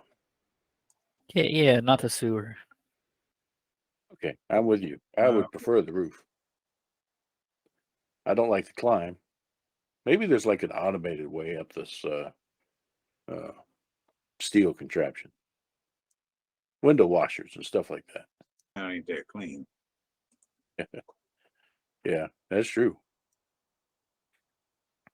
Well, what about the rest of you? And look at Jane. Roof, sewers. If I had to make a choice between those two, I guess it would be roof. But I don't know how we're going to get Okay. up there. He said he can get us access. Maybe he has like an air something or other. So, heavily armed gentlemen, roof it is.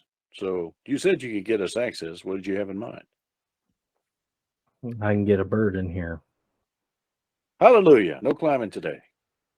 Yeah, peek my head into the store over here if they're still open. Hey, y'all got some rope? It might be climbing down. He kind of laughs and goes, I don't think there's gonna be enough rope to. No, I ain't talking from the edge down. I'm talking about if we do find like a vent or something like that, we might need some rope to safely get in. Besides, I bet you live up there or know somebody who does. You probably want this thing sorted out too. So when you say that, he kind of goes, we all kind of have people we know. He goes, he's like, nothing against y'all. Y'all are kind of doing the same thing we are. So we do need this done, or at least confirmed. Is he alive or dead? But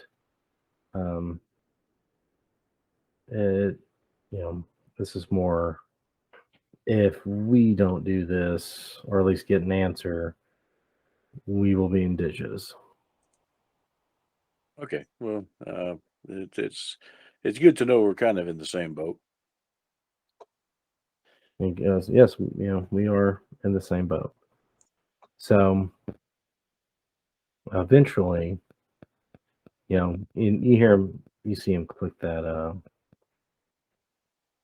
phone one more time. He kind of like click, click, click, like that. What the hell, Xander? I know you get a better athletics roll than that. Damn. He's just forgetting everything today. It's the same thing. It's not Yeah. in there. I really need to go through his.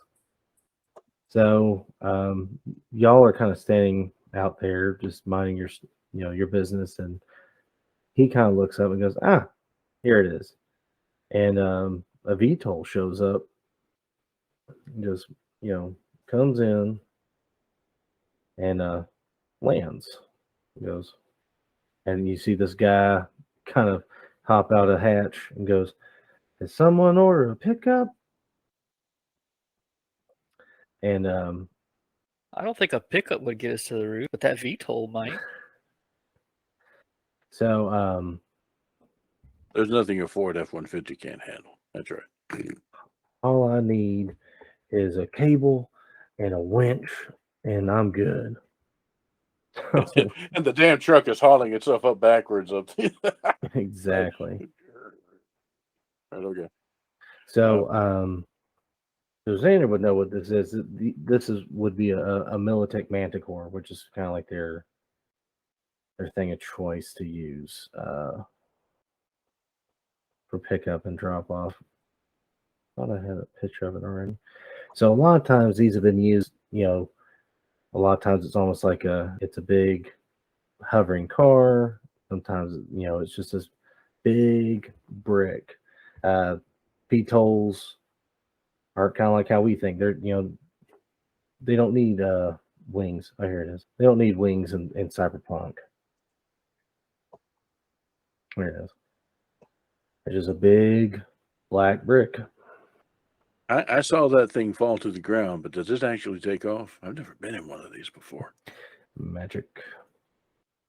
So, but yeah, you just it's got doors in the middle. That's where troops are carried. You have pilots up front, and occasionally some have some armament attached to it. Just a little thing here or there. These are not combat models. This is strictly for getting people in and out. So that operative kind of walks up to the crew chief and goes, "These right here, these people." He points to all you, and they're like, "They're going to the roof." It's like, if they can get into the building, go. If they can't, bring it back down.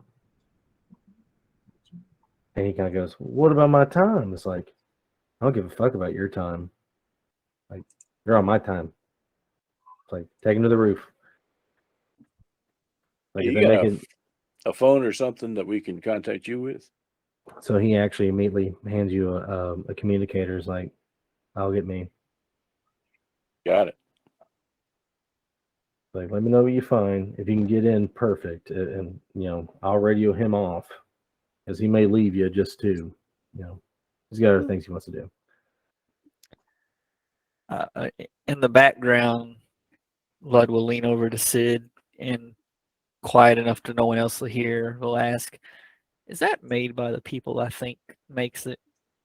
So, Sid would immediately recognize that as Miltech. Police have their own VTOLs and aircraft that they use through contracts, but that it screams Miltech, even though it has no writing on it. It's a Miltech Manticore. I, the player, was tipped off by the name written on this picture, but figured Lud might know enough to ask about various models. Yeah, That is a good observation. Yeah, he would just know who makes it. He wouldn't know for all of them. He wouldn't know models for every single one of them. Like, oh, that's a Miltech, Ravager or whatever. He wouldn't know exactly, but he could tell you who made it.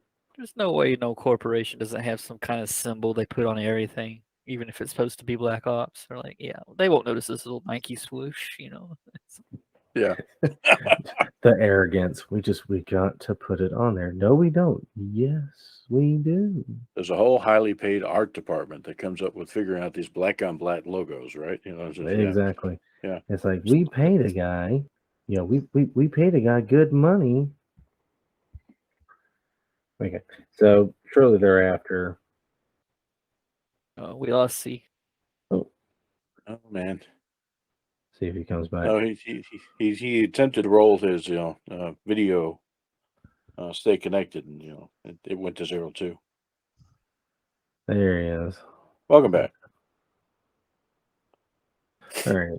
So, so y'all all load up in the VTOL, and it, door slides shut. It pressurizes, and crew chief's kind of standing there, and he goes, "Y'all ever ridden one of these before?" You see him mutter something into his mic, and he's like, "All right, we're about to fly. And it just, rumbles. And then you just feel weightless for a second, then it's going. And, you keep seeing him kind of whisper in his mouth, and, it is loud in here. It is extremely loud in here. You wouldn't be able to hear him unless you had one of his headsets like he's got on. But luckily, it doesn't stay that way for long, because eventually you see him kind of move over to the door, and he kind of makes sure y'all are standing back, and he opens it up, and the wind is what hits you the first. All this wind, and he leans in as close as he can to you, and he is screaming as loud as he can, but it comes in very faint. He goes, it's basically him saying, "Good luck."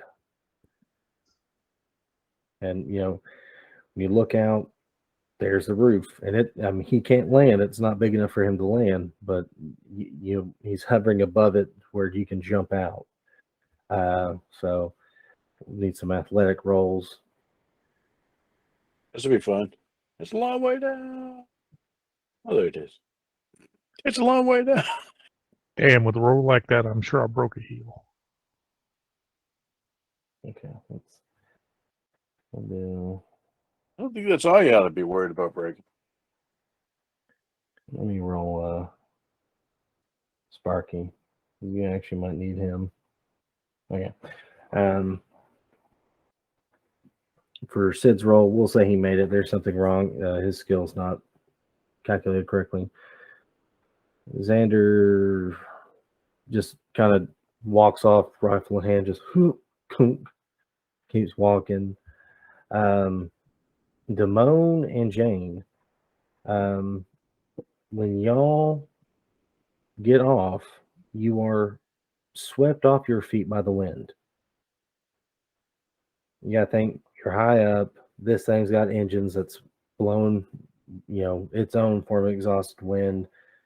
Y'all aren't really equipped or have done this kind of operation before.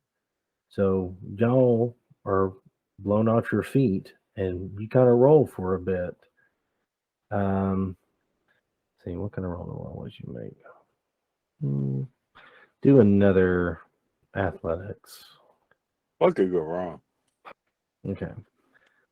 So, the Damone, you're actually able to kind of catch yourself and stop yourself. Jane, you keep rolling, and yeah. So you actually slam into a kind of like a control tower unit up there. Just dong.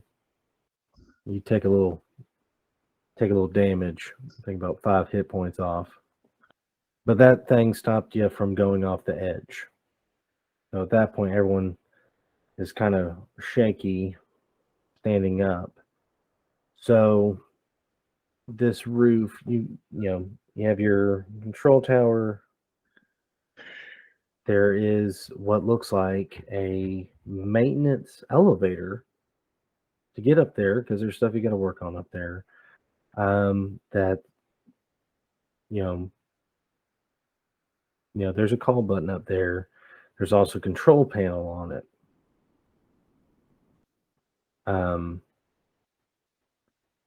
If you click on the panel, it kind of gives you error lockdown like they were getting.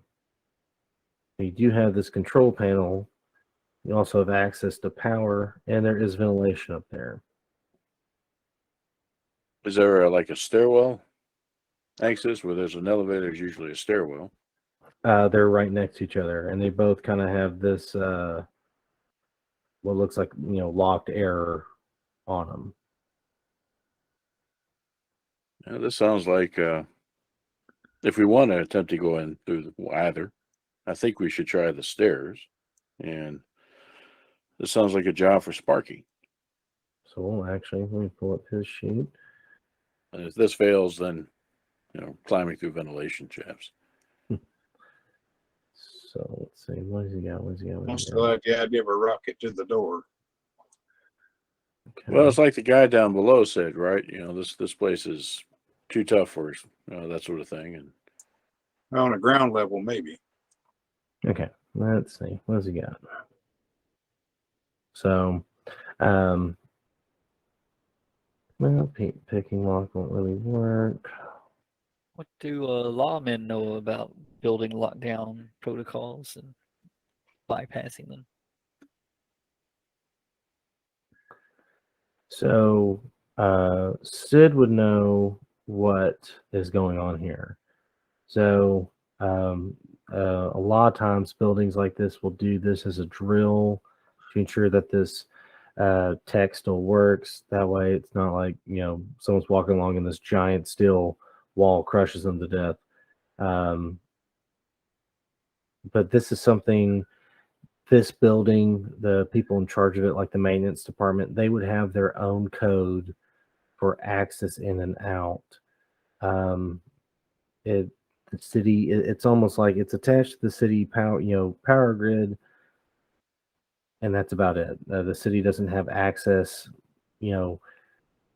but what he would say would be odd is that normally, you'd have law enforcement out here. If this was set off without an actual call for a test, they would, cops would be out here in a minute because something's gone wrong. I don't know. The Night City cops are, unless they thought it was a cyber psycho and they needed or heavies in there, I think they might take their time. Okay, let's see. What's he got to roll on this? All right. So, damn. Okay. So, Sparky, he kind of gets out, he's rubbing his hands, he's looking at all the panels and everything, and he's looking at it, and he's tapping the screen, and he checks the handle and everything. No, it's locked. And he kind of reaches in his pouch, he's like pulling it, and no. Pulls out a paper clip, untwists it, and he goes, all right. He unfolds it, and he goes, this is gonna sting a bit. And he just kind of lines it up, and there's like a little porthole on there, and he just goes, and he jumps. He doesn't, goes, and lets go, and goes, all right, let's see if that did it. And all of a sudden, you just see error, unlocked. they put a reset switch on the outside of these things. He goes, oh yeah, all this old tech, yeah, oh yeah. Just you ride the lightning for a little bit. He kind of shakes a bit. It's like, don't touch it though. Leave it there. Okay. The door opens and we turn to the to the VTOL and give a thumbs up. We're in. So he made a legendary roll on that. Yeah, he's gonna really miss not being here to see that. Oh yeah, wow. So immediately, start pulling up that phone and call into that officer down there. He's like, hey, we made it in. He goes, okay. Now, unit wise, he kind of gives off the name and number. It's like, if you're taking the stairs, you got a way to go, but be quiet, be sneaky, because we don't know who's in there. We'll do what we can. And I mean, it is it's a lot of stairs. But at least they're all down. Exactly. So, we're going along. And eventually, you come out to where it's supposed to be, and you hear voices, and not like people talking to a neighbor, nothing like that. You're hearing commands, you're hearing orders. You are definitely in the right place. And they were right. There is someone here. Let me position y'all better. So everyone kind of like, sneakily opens the door, everything like that. And Xander this whole time has been taking point, and he's doing his whole but you get down there and you get out the stairwell. There's like 2 long hallways, and there's nothing but units all along the way. Now, typically, people would be walking about. Some of these floors actually have shops of their own, just because these are so huge. Some even have their own medical clinics. Nothing is open. Everything is locked down. It's quiet, and not in a good way. This is usually prime time for syphilis or us. Exactly. So, you're already on high alert, Xander. But for people that are familiar with what these places are like, you two are a bit off edge because this is very unlike anywhere in Night City. This is, Abby normal. So, no, it's not that one. It's this one. So, you're kind of coming down, and you're being quiet. And you kind of hear footsteps and armed individual pop down, and then another one. You kind of hear them. They're having a conversation, and it's in a foreign language. If anyone has linguistics, you can make that roll. But if not, they're definitely talking about something. And you hear, you hear radios kind of going on and off, and you hear footsteps, and there's obviously more than these two that you're seeing on this floor. You're definitely in the right place, and you're looking, and this is the apartment up here. And that's the door you're looking for. Could you ping that again? Oh, okay. So what does the door look like from where we sit? Has it been forced, shot at? It's been Anything forced. It's untoward? been shot and forced open. Yeah, so whatever's in there isn't in there anymore. Probably. Why are they still around? Waiting for him to come back, or searching the rest of the building, thinking that he's here, hiding in another unit? So, excuse me, I'm catching my throat. Xander, with your experience of this kind of work, there are several things that could have happened. The hiding somewhere else in the complex is a valid reason to explain why they locked down the entire thing. 2, they're sacking the place. They're trying to find something. Or he could still be in there. He's just in an area they can't access right now, and they're just waiting, biding time. Oh gosh. Or they're waiting on him to come back which is least likely because they've locked down the building. He's either in the building stuck, and they're just biding time. None of these people that you see are solos like you. You consider yourself a professional. These are definitely hired guns. These are definitely like people whose sole job is to do this for someone. And they're not speaking in English right now. some have kanji written, writing, symbols on their helmets. You kind of go, if I was a betting man, Arasaka. And that's what this is. This is these are Arasaka troopers that are here, doing the bidding of their boss to find this individual, to find the edge. And it would explain how they're able to shut down this whole building. But when you look at them, they're not really lax. They're not just like, Mondays, am I right? They're still kind of on high alert. Well, they got these other guys just outside. I'm sure they know about that.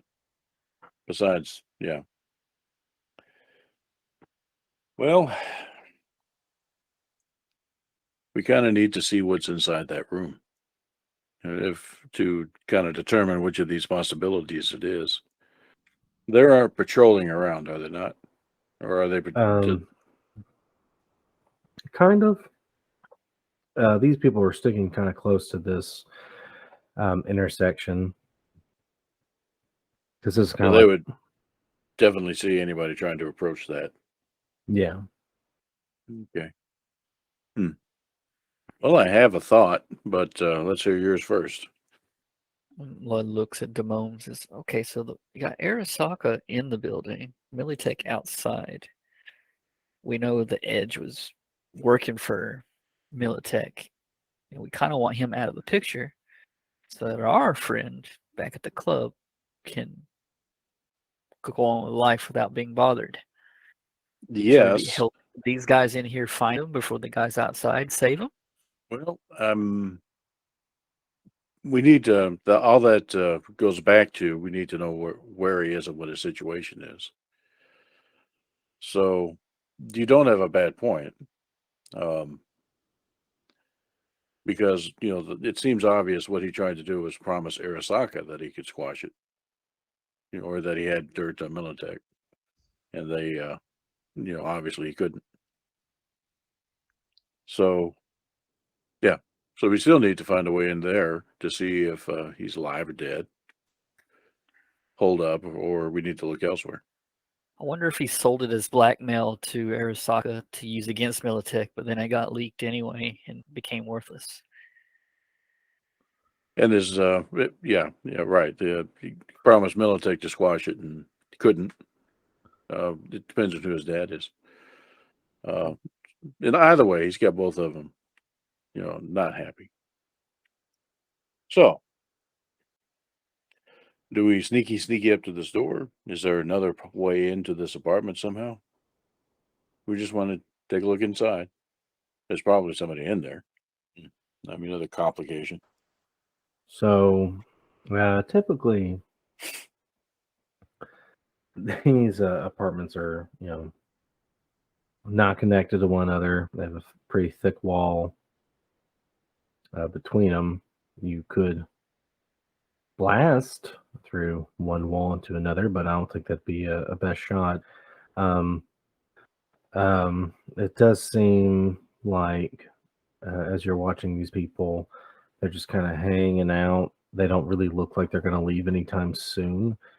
If you listen closely, you do hear sounds coming from within here. So unless you got something that can distract those two, or Oh, definitely have something that can distract him. The survivability of the distraction was my what I was wondering about. Oh, all right. Anybody here have a cane or a stick or something? I've got some various things that could be used as to make a splint. My bed bag. All right. Well, what I need is like a walking cane for a blind person. And it doesn't have to be fancy. I mean, right? Given what this is, your splint idea probably worked fine. So let's whip something up. Please take my gloriously glowing hat, end quote. and hold on to them as well as my weapons because I don't want to be armed when I meet these guys. I'll take my headset. So what I intend to do is walk up there, blind man, with the music cranked up so I can't hear what they're saying, and try to walk right past him, and I will definitely have their attention. Now, what you do with that, it's up to you. And I'm doing it this way because I don't want to get shot. So, okay. So, mm, so you get about here when they notice you. And this one kind of walks up. It's like, and in the kindest voice in English just goes, "Sir, what are you doing out? What And, apartment?"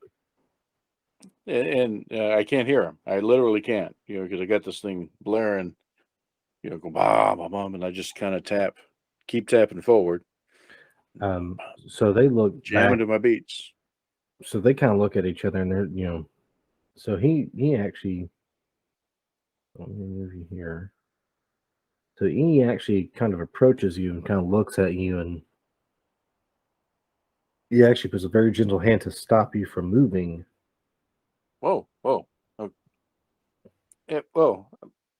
Excuse me. Okay. I'm sorry. Well, I go. And he takes half of the headphones off. It's still blaring the tunes. I'm sorry. I didn't mean to run into you. And in the calmest English voice, he goes, "Sir, what are you doing out?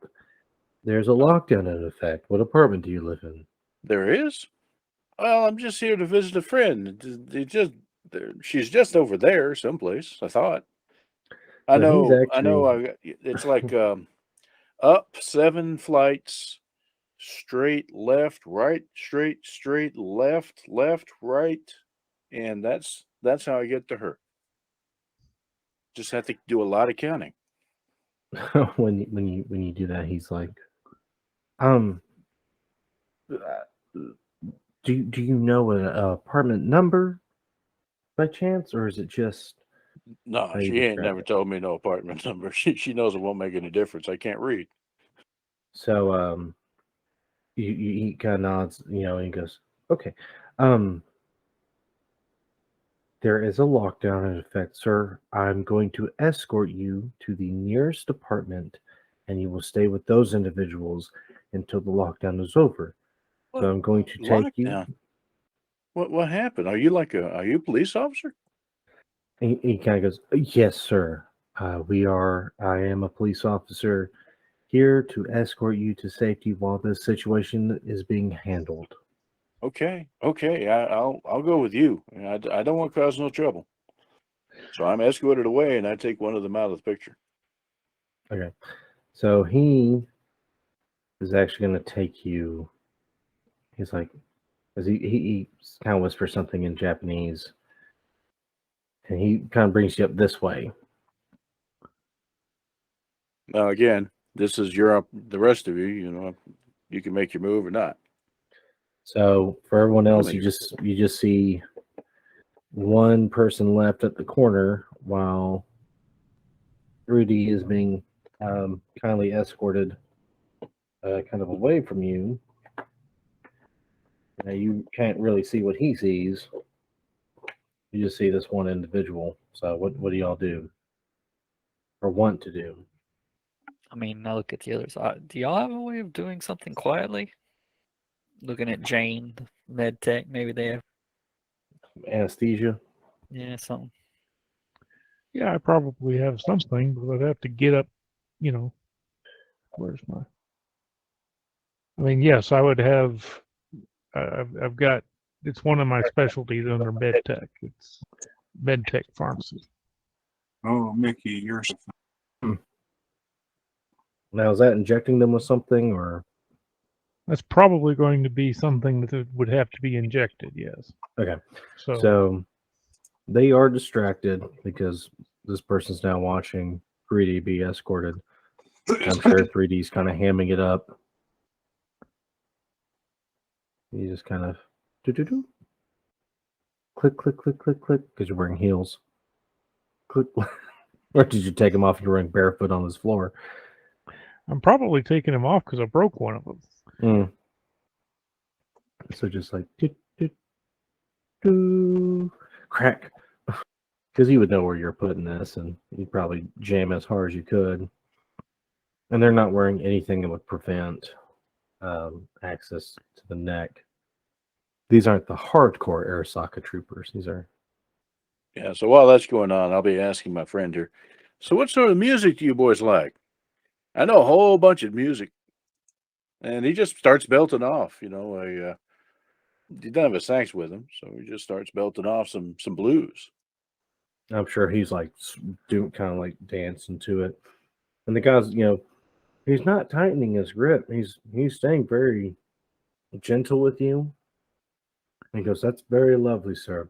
We are almost to our destination. If you could just hold on for 1 second." Oh yeah, of course. Wrote a song about it. Want to hear it? Here you go. Yeah, that's right. While we were waiting. And Jane, you would be wise to get that guy out of sight. Yeah, I get the guy drag the guy out of sight, and I motioned them up. I'll just kind of, all right. We're gonna do. That one's not. I'm just gonna X them out for now. They ain't dead. They just out of play for right now. Yeah. So this is. I'll just kind of move everyone up. Like I said, this is the apartment y'all were looking for. The door is kind of ajar, and you can kind of see in just a tad into this apartment. So, what do y'all do? I guess head on in. You hear noises from in there earlier? Wouldn't that mean there's people in there? Possibly. So you hear people communicating with each other in Japanese. You can hear paper being tossed, things being flipped over, but someone's going to bang on a door, or like a very heavy metal door. And you can tell one of them's very agitated in how they're talking, the tone, the speed in which they're speaking. Just realized I made it sit smaller than everyone. Sorry about that. I'm a real boy. Okay, so Xander leading the breach.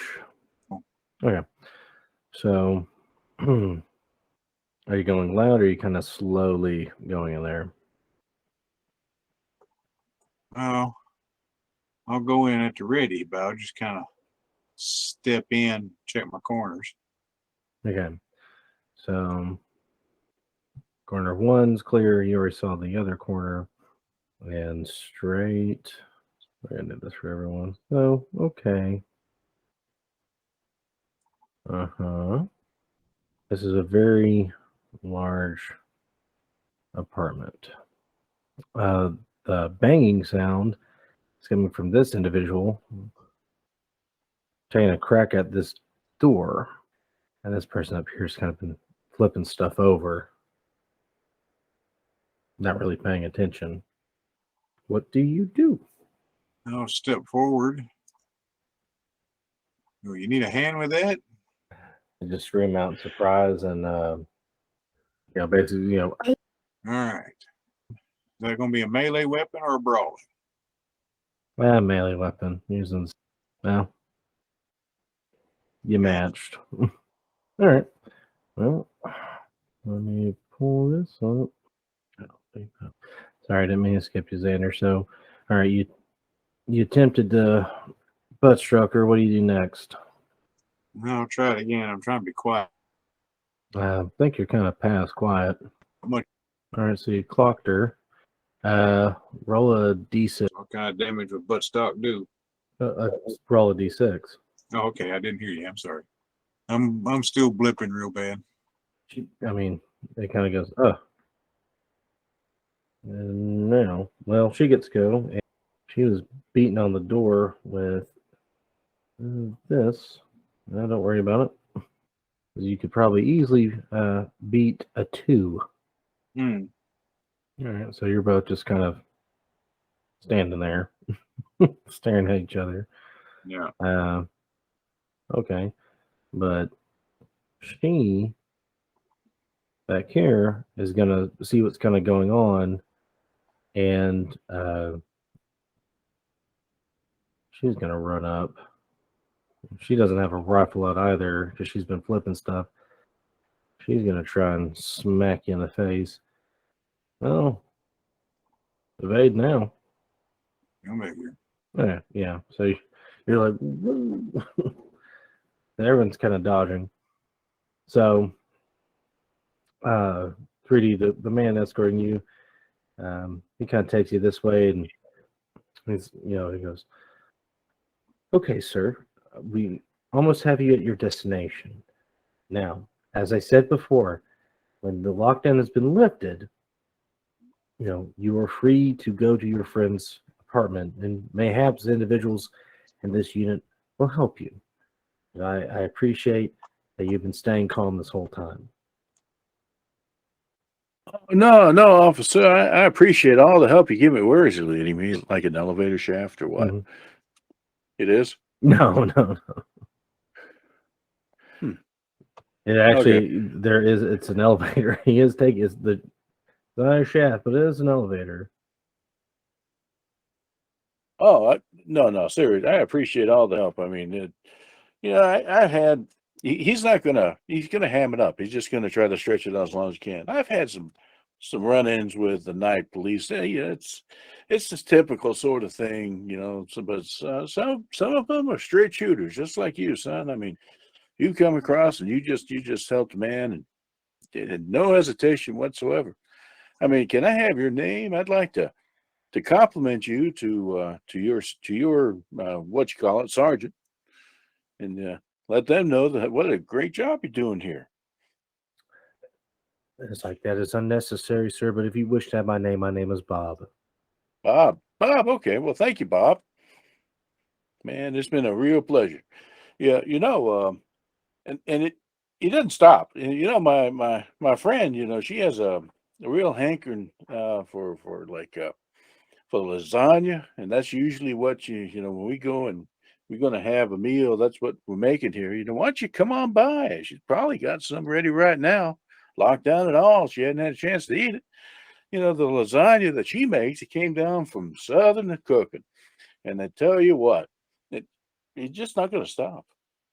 Well, he's being kind. He's being very patient, but you can see he thinks you can't. But you see him going this way, and this one kind of leaning against the wall, kind of comes closer. Hasn't done anything to you. You see that there's two more back here just chilling. And he can't see them, so he doesn't react to them. Pretty soon I'm going to get shoved into an elevator. It's okay. I'm just trying to buy them as much time as I can by being loud, so whatever they're doing in there, they don't get here out here. So Jane,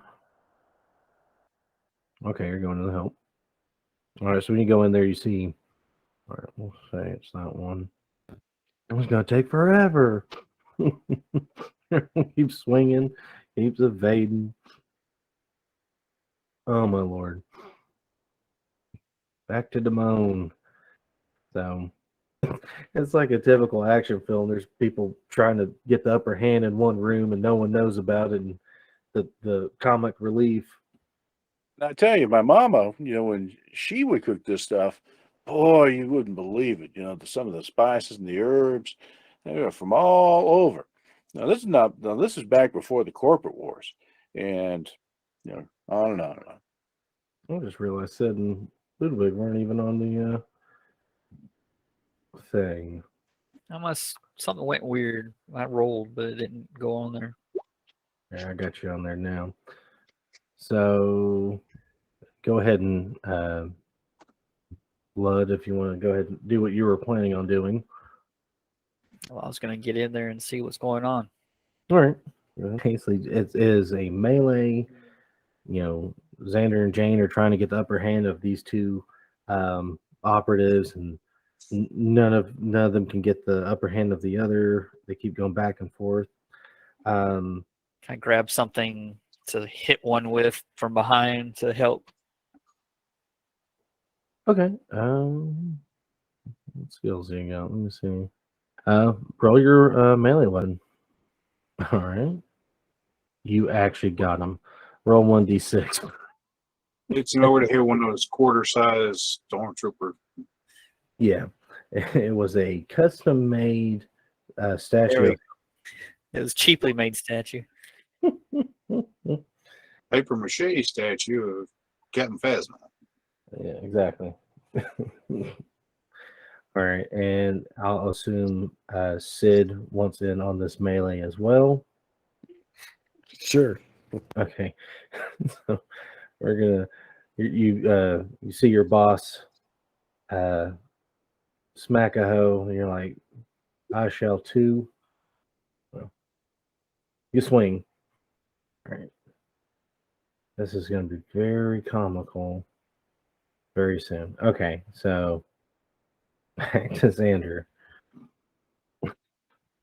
I can just see like classical music playing, over all this while they're just like swinging at each other, and you doing your comic relief thing about to be thrown in an elevator. At this point, I give up. I spray low around everybody's knees. Okay. All right. So, first one. Okay. Miss. They get hit. And, I mean, oh, you didn't even hit him. Wow. Dang. Okay. So, Xander is annoyed, shoots. This one was like, oh, gets shot at, swings. All right, you have a chance to evade. All right. Okay, you're good. All right. This one swings at Jane. Jane, you can evade. Okay. No, I can't. All right, dang. You took 11. All right, so at this point, things have now changed. When the gunfire goes off, you feel that very soft grip tighten, and you hear Japanese, orders. You can immediately tell, and you actually feel you're being handed off to someone else, and you kind of hear someone quickly moving away. I don't exactly have the strength to do anything much about that. So, The one fella is moving away. The one fella's holding on to me. And there are 1, 2 more. there are 2 more, yes. Okay. So I might be able to do something about them. So, quickly, shocked expression on my face. What? Did something happen? Looking at this guy that's holding on to me now. Any weapons exposed? Anything I can grab onto, like a grenade or something? So they do have a combat belt, and they do they kind of have like a baton, ammo. They do have grenades. At this glance that I take, can I identify what sort of grenades they might be? I'm not a military guy, so It looks like a grenade. okay. Green. Well, It's green. here's what I'm going to do. Man, did something happen? As I'm, without making much of it, reach up to that belt, grab a grenade, and try to pink and drop it. Okay. And then I'm going to try to get out of his grasp to get into this elevator. So, They're shooting in there. Go. Let go of me. We got to go. let's see. There's a little slick way you can do this. Roll an acting roll real quick. Okay. Let's see. Performance. Okay. I got acting. Okay. So, I'll give it to you. Well, hold on. So- Wait a minute. 0 level? I thought I had a level in there. But anyway, whatever. Yeah, the same So problem. you're hamming it up. You're like, what's happening? What's going on? Talk to me. Someone talk to me. And you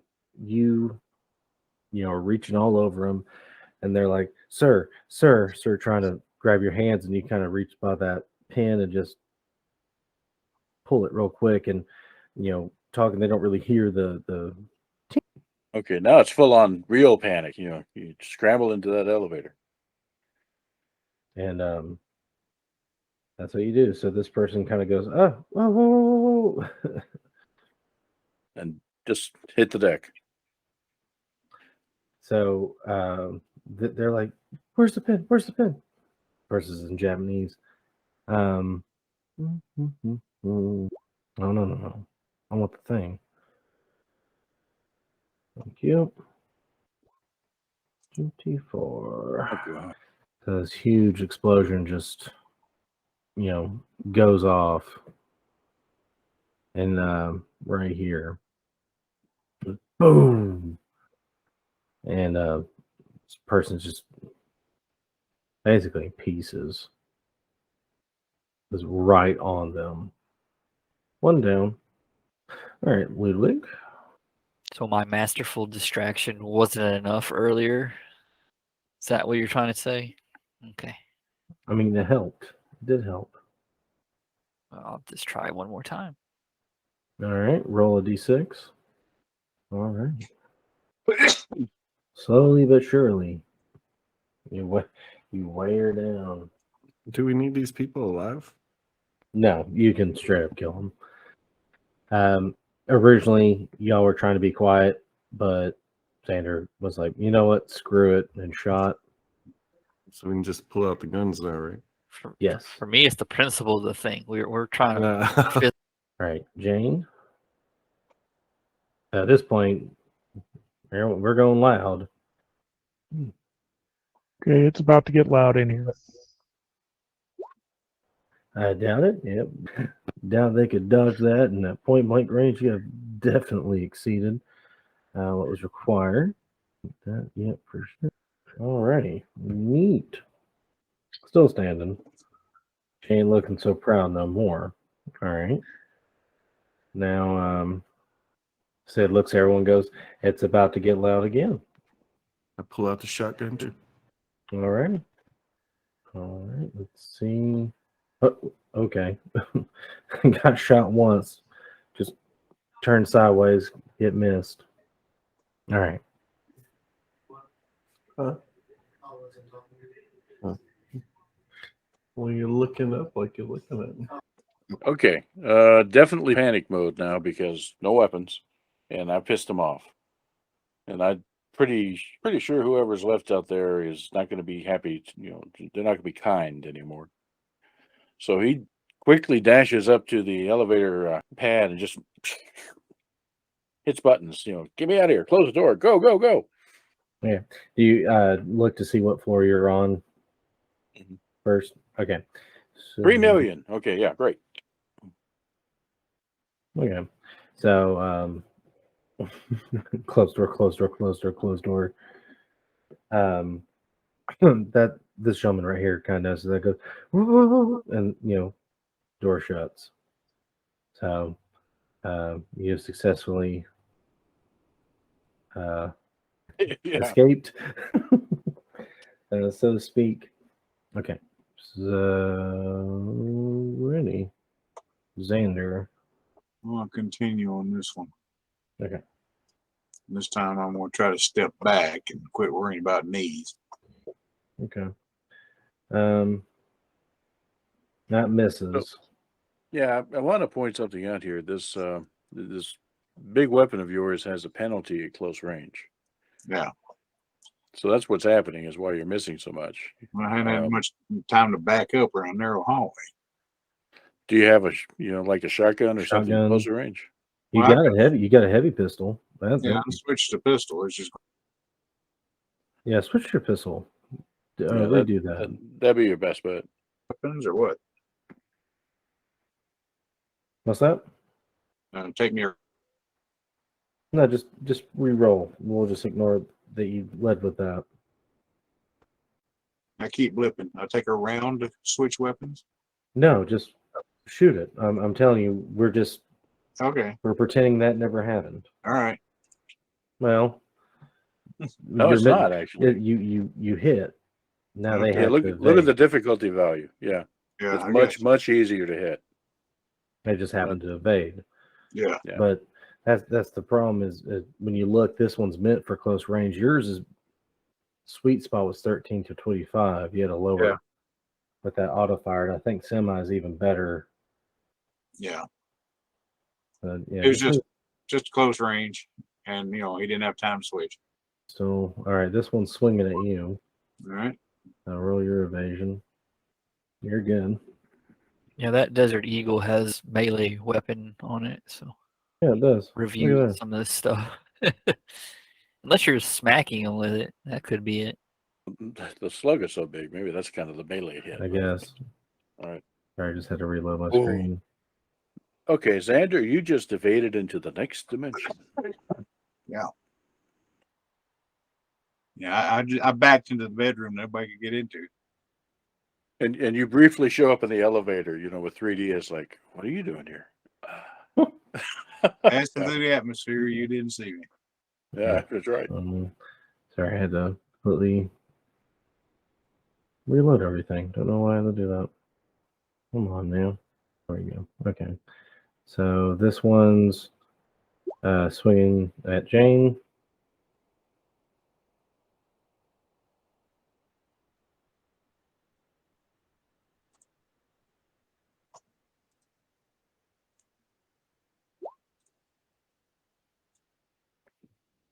Jane's good. You people getting in the elevator. All right, Ludwig. Now you can shoot if you want. You don't have to swing the replica of Thanos' Infinity Gauntlet at this person. I'm going to. Okay. All I can think of is like him swinging that, and you hear like the squeaky toy. They dodge that. All right, back to Jane. Jane goes surfs up. It's lasting forever. This is a comical action movie scene. They're just bullets are flying, people are getting the shit knocked out of them. All right, Sid. I'm gonna move down here towards the door, Okay. kind of block it, and try to shoot at this guy You can. outside.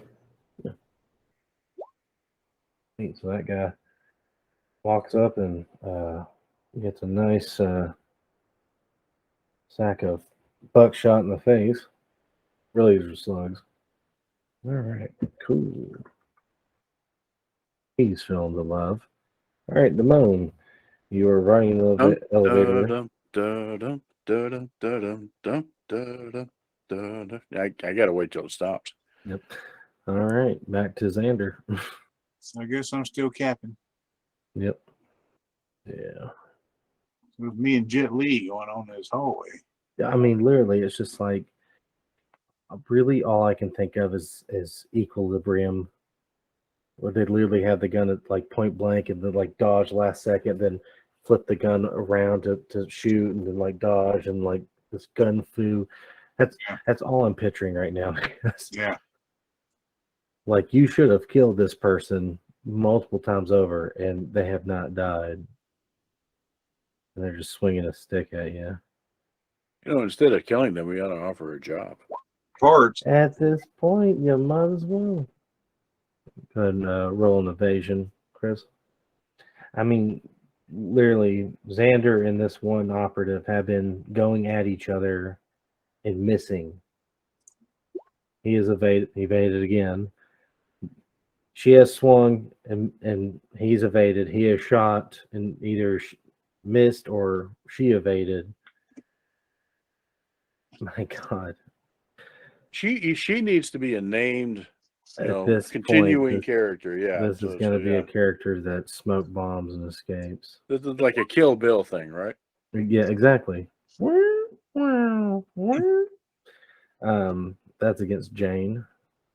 Oh, okay. Well, Jane takes 11. Okay. The one outside the door down yonder is going to shoot at Sid. No, don't worry about it. He missed. At blink range. Yeah, it's going to move back to Ludwig. Hey, the roll that he made, look at his stat Yeah, zero. I didn't skill even, zero. didn't even read it. Yeah. I see. Well, if Jane is standing next to me shooting with the shotgun, I don't want to get too into it, so I'll just sigh and pull out the pistol. Go ahead and take a normal shot. All right, go ahead. And that will miss. All right. Why does it roll 2 sometimes? You rolled a 1, so it was a critical miss, or it was a critical failure, so it rolled the So that's why it's 14 minus 3. I see. No. to roll a critical success. It rolls again and adds it. Mhm. Understood now. Yeah. Back to Jane. Howie, my job. See, like that. And they take it all. We'll go ahead and just say that kills them. They had 1 hit point left, but it's like, ugh. Xander needs help. Sid, back to you. Same guy, I guess. All right, go ahead. All right, let's see if he dip dives and dodges. Broke even. All right, back to the moon. Doing his elevator music. All right, Xander. Okay. You finally put damage on her. It has happened. Stars align. The rotation of the Earth ceases. Yeah. In distant lands, tsunamis rise and crest and fall. So Yeah. When everyone looks over there between the two of them, as they're eyeballing each other. Okay. So I'm gonna do one more round of this. Don't worry about it. You can easily evade a 2, so don't worry about it. All right. Oh, she's dead. I killed her. Okay, it's gonna be that guy. So he, now that I've hopefully fixed this, is shooting at Sid. My God. Yeah. Okay. So Sid, roll in a evasion, which will be under the fighting tab under skills. I found evasion under fighting, but I don't know what to click to make it. Oh, you just click on it. It's not doing anything. Let me make a gander. You have to bring it out of the edit mode. I got you. Okay. All right. But you did take that. You're unable to dodge. Okay, cool. So you only, good news is it is 18 damage, but good news is you take 11 of that, or not 11. You take 7 of that, and your armor takes a little bit of a hit. So now that's down. Okay, cool. Alrighty. One of these immortal warriors has finally fallen before you. They are human after all. The one Xander was shooting at is still good. I see 1X. There's still a second one there. I think you're talking, but I think you're muted. Talking to myself. So that person's gone. So it's just this person in the room. Okay. Well, we'll take a shot. Alrighty. 15. No way they'll So- possibly dodge that. Barely. All right, Jane. So you have one outside that Sid's been shooting at and one inside that Xander's been struggling with. Jane has to reload her shotgun. So. Cool beans. We'll do that. So, Sid, you still got one guy kind of staring down at you. I guess take another shot at him. It's all right. You clipped him real good. He is bloodied. All right. Damone is riding along, and all of a sudden the door's open. Oh. What looks like the lobby. All the way to the bottom? And the door's open. You look, and it's a bunch of these armed, operatives. All of a sudden, kind of look at you, and you just hear clack, clack, clack, clack, clack, clack, clack of their guns loading, and you're just like, Hey, I'm trying to find the noodle shop. Click, click. Yeah. Okay, go back to that same floor. okay. I can't actually get out, but hopefully they moved past where I was. Yeah. Maybe do something now. Okay. Right. They are now bloodied. She's gonna go and runs away over here. You hear crashing sounds. She just ran off. All right. So he's gonna get here and do that one again. All right. So Sid, that's against you, so you can roll evasion. All right. So definitely took that. But you only take 4 damage, so not terribly bad. All right, Ludwig, back to you. You see one guy that you and your bodyguard's been dealing with. I'll help. All right, Jane. Jane doesn't have a good shot with the shotgun. One imagines that, Sid isn't just standing there. He's probably taking the shot and then ducking back for cover. So you could come onto the other side of the door frame, do the same. Which that is a possibility. Or they're using Civil War tactics and they're just full on facing each other through this doorway and shooting at each other. Or then, one's kneeling, and the other one's standing behind them. They kind of alternate as they reload. So yeah. All right, Sid, you can get an attempt on this guy. He took that. Well, actually, I'll just say that kills him. No sense in keeping on that one. All right. So, He overexerted himself from dodging so much. He ended himself. Yep. All right. So the moans run back up. So So Xander, I gotta be thinking about makeshift weapons. So that I'm gonna try to do something with these splints that I have. But yeah. well, I've deleted them, but there is a corpse that blew up. Yeah. He might still have something. So Yep. So Xander, I'm going across the room. all right, well, when you get over there, you don't see anything. You just, everyone in that room just hears this. Might actually get in that bedroom that way. But you don't see anything. You blew up the fridge. Yeah. There's a good crater Yeah. on the other side of it too. Okay. So I'll poke my head out the door, see these guys coming, and take a shot, and then dunk back behind. Rough. that guy's gonna run up in here, and he gonna shoot at Sid. So Sid, go ahead and make that. Okay. Sid is earning his paycheck. Anyway, all right, Jane. Now you can charge out of that door and shoot if you wish to. I don't think I want to be standing out there, so I'm just going to lean out the door, shoot, and lean back. Okay. All right, go ahead. And you're gonna beat that. He's taking that. Sid, you got a fresh face. All right, same shotgun. All right. All right, so that misses. All right, Damone is riding the elevator back.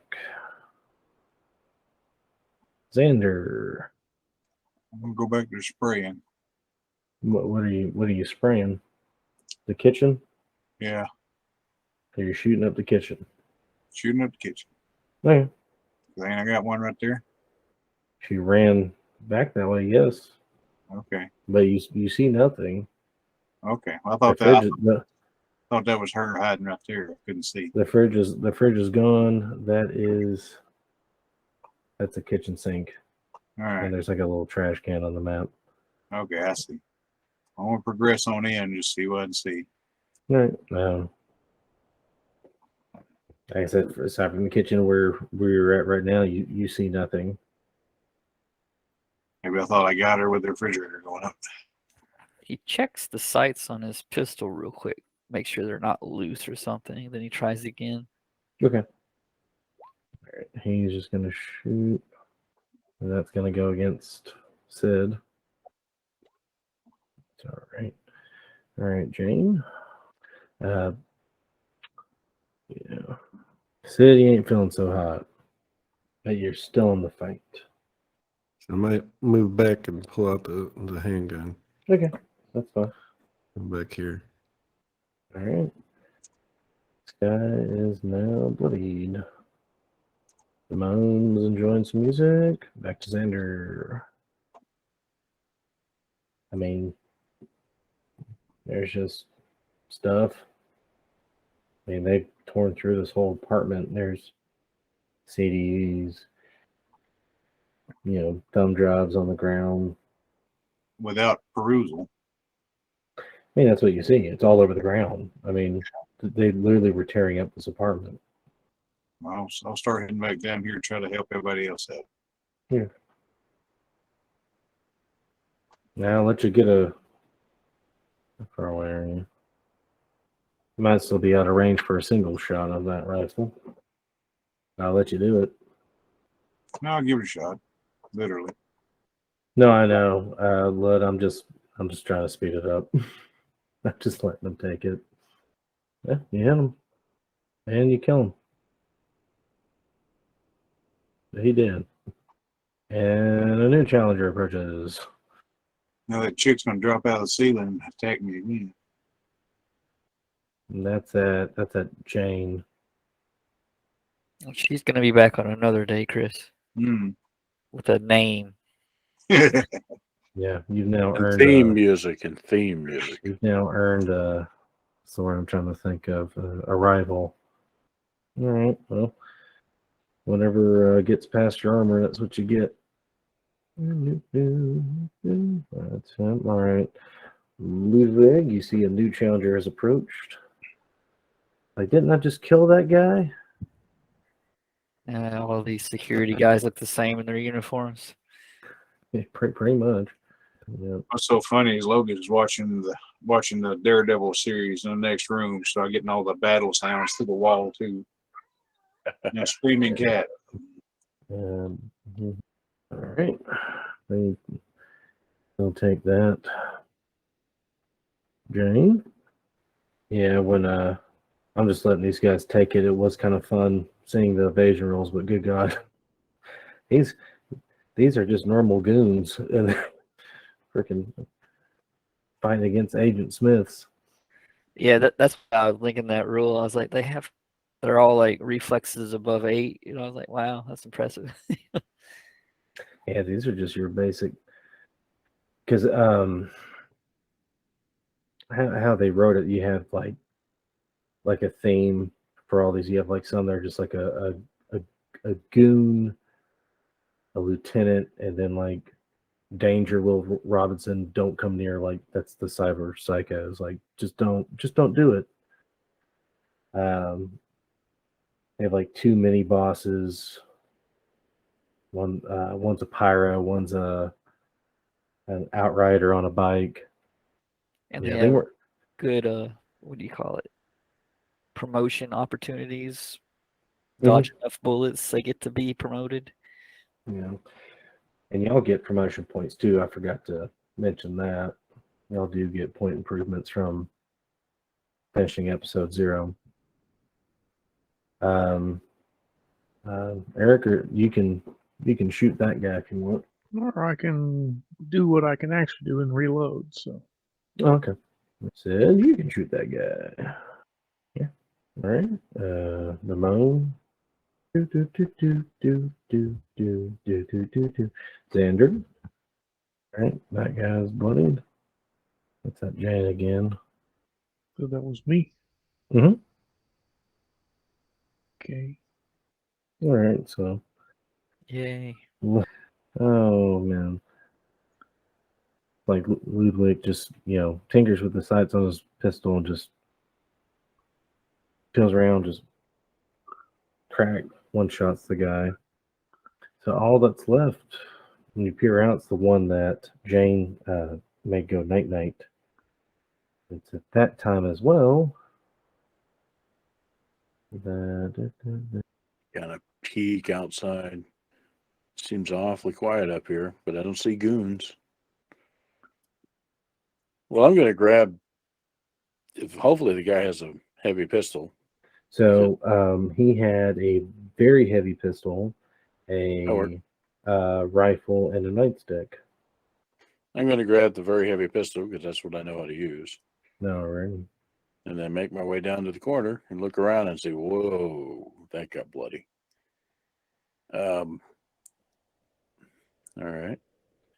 So I'm going to kind of creep up here and listen for a minute because I don't know what's going on in there. I don't know if the bad guys got in there and started shooting them up or what. What do I hear? So well, you kind of hear people talking. It's like, everyone okay? Is everyone all right? Recognize the voices? Yeah, they're your friends. Hey, y'all like lasagna? And come out with, it's me. I survived an elevator ride, and I got news for you. There's a whole goddamn army down there in the lobby, and they're coming up now, I'm sure. So whatever you're going to do. Which group? These guys, right? Yep. Arasaka. Mhm. Arasaka. Okay, we need to move then. Yes, we need to move. So what did you find in here? Holy moly, this got messy. Did you fire off a rocket at the leftovers? Might have been some pizza in there worth saving. Had to warm up a hot pocket. That's the way to do it. So what the hell was going on in here? You said it, brother. Yeah, okay. So what'd you find in here, I should say? I don't know that there was somebody in here knocking on the wall. There's lots of paper evidence. If somebody wants to gather this stuff up and peruse it later. We I'm ain't got time. stabilizing the people who are injured. What were they after in here? Thank you. That's what I was after. And that's this door. If we had Sparky, we could probably get in there. Now, hang on, I think he came out. Hey, are you the Edge? Muted there, Miss Pegg. So as everyone's talking, as Jane's helping, mainly Sid, that door opens and he comes out and he's clutched himself. He's bleeding pretty bad. He says, "I am the Edge." Good. Pleasure to meet you. What the hell did you do to cause all this shit? And we need to get going. And he's like, "I can explain later. If you get me out of here, my father will Go on. pay you handsomely. But everything is on this disc." Okay, well, thank you. We need that. If everything's on this disc, then I will go ahead and, after they give me my gloriously My glowing attention to pay jacket hands. and gloriously glowing hat, toggle that little switch and tell our operative buddy down on the ground, hey, we found your guy, but we're coming out hot. There's an army of Arasaka in here, and they ain't happy. To the roof. And he's like, "Okay, I'll send the bird to the roof." That's the only way we're getting out of here, guys.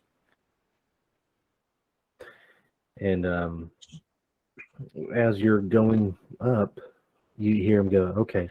It's like that security officer that you met earlier is like, "Okay, we're vacating this area right now because if the numbers are you saying is true, we're outgunned down here. We will meet you at the rendezvous point that the bird's going to take you to. He's going to be there in at least 10 mics, so haul ass up the steps or the elevator, whichever's quickest." The elevator kind of works, but I don't necessarily trust to take it out there. We'll figure it out. So, yeah, I wouldn't get stuck in an elevator, guys, because they can lock down this place. They can shut down an elevator. So let's haul ass up the stairs. That's you kind of look downstairs, hut, hut, hut, hut, hut, hut, hut, hut, hut, hut, hut, black cloud troopers running up. But you Oh. got some space between them, and they haven't really noticed you yet. Oh, well, let's take some of these combat belts off of our friends with the grenades. They may come in handy in a moment. So,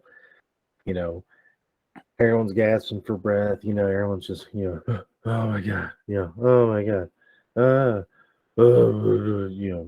all the way. And finally, it's just like, you fall to push open the door on the roof. And, windy, just a slight drizzle, is that everyone here? Sparky's up there. Is like, what happened? You wouldn't believe it.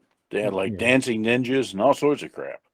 He's like, wow, all I did was get electrocuted and you had all the fun. So everyone kind of gets up on the roof and he's like, Sparky's literally going, okay, let me hotwire this door to maybe shut on them while we wait. Oh, that'd be nice. How far behind us are they at this point?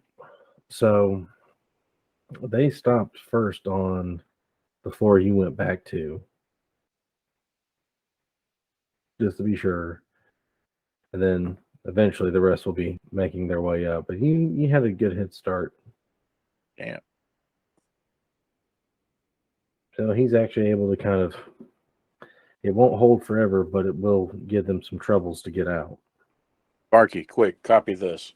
Given that disc that dude handed me. Okay. If somebody's going to want that back, we need to have what's on it. All right, so that's what Sparky does. He he makes a copy, hands the original back, discreetly puts it in his overalls, and not that long after you hear that door. Yeah, they're pissed. They're trying to knock it down. Doof. You all kind of back up, and here comes that manticore. Those doors open. It's like, get in, get in, get in. The door's open. Throw some grenade. Well, that's probably a bad idea with crosswind. Never mind. I'll get in. So all y'all pile in, and I mean, as soon as y'all kind of those doors close and y'all pull off, you see that door, get kicked in, kicked out, just in time. As the bird picks up and flies, the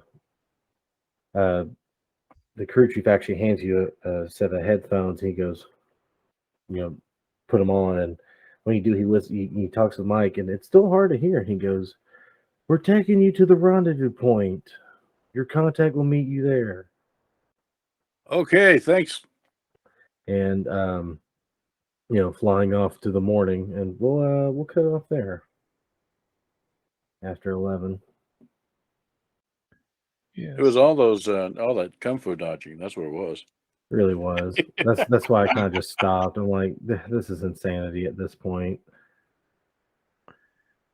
No, I'm with you though. I had this image, of a kind of a comedy movie going on with the comic relief doing the distraction and the fighting going on the inside that just wasn't quite going as fast as everybody wanted, either side. Yeah. So yeah. Yes. Just to let you know, I've made the stabilization rolls on everybody, including our new buddy. Yes. I did see that. All right. Good show, gang. I'm seriously wounded by now. Yeah. Sid was too. Sid was under half.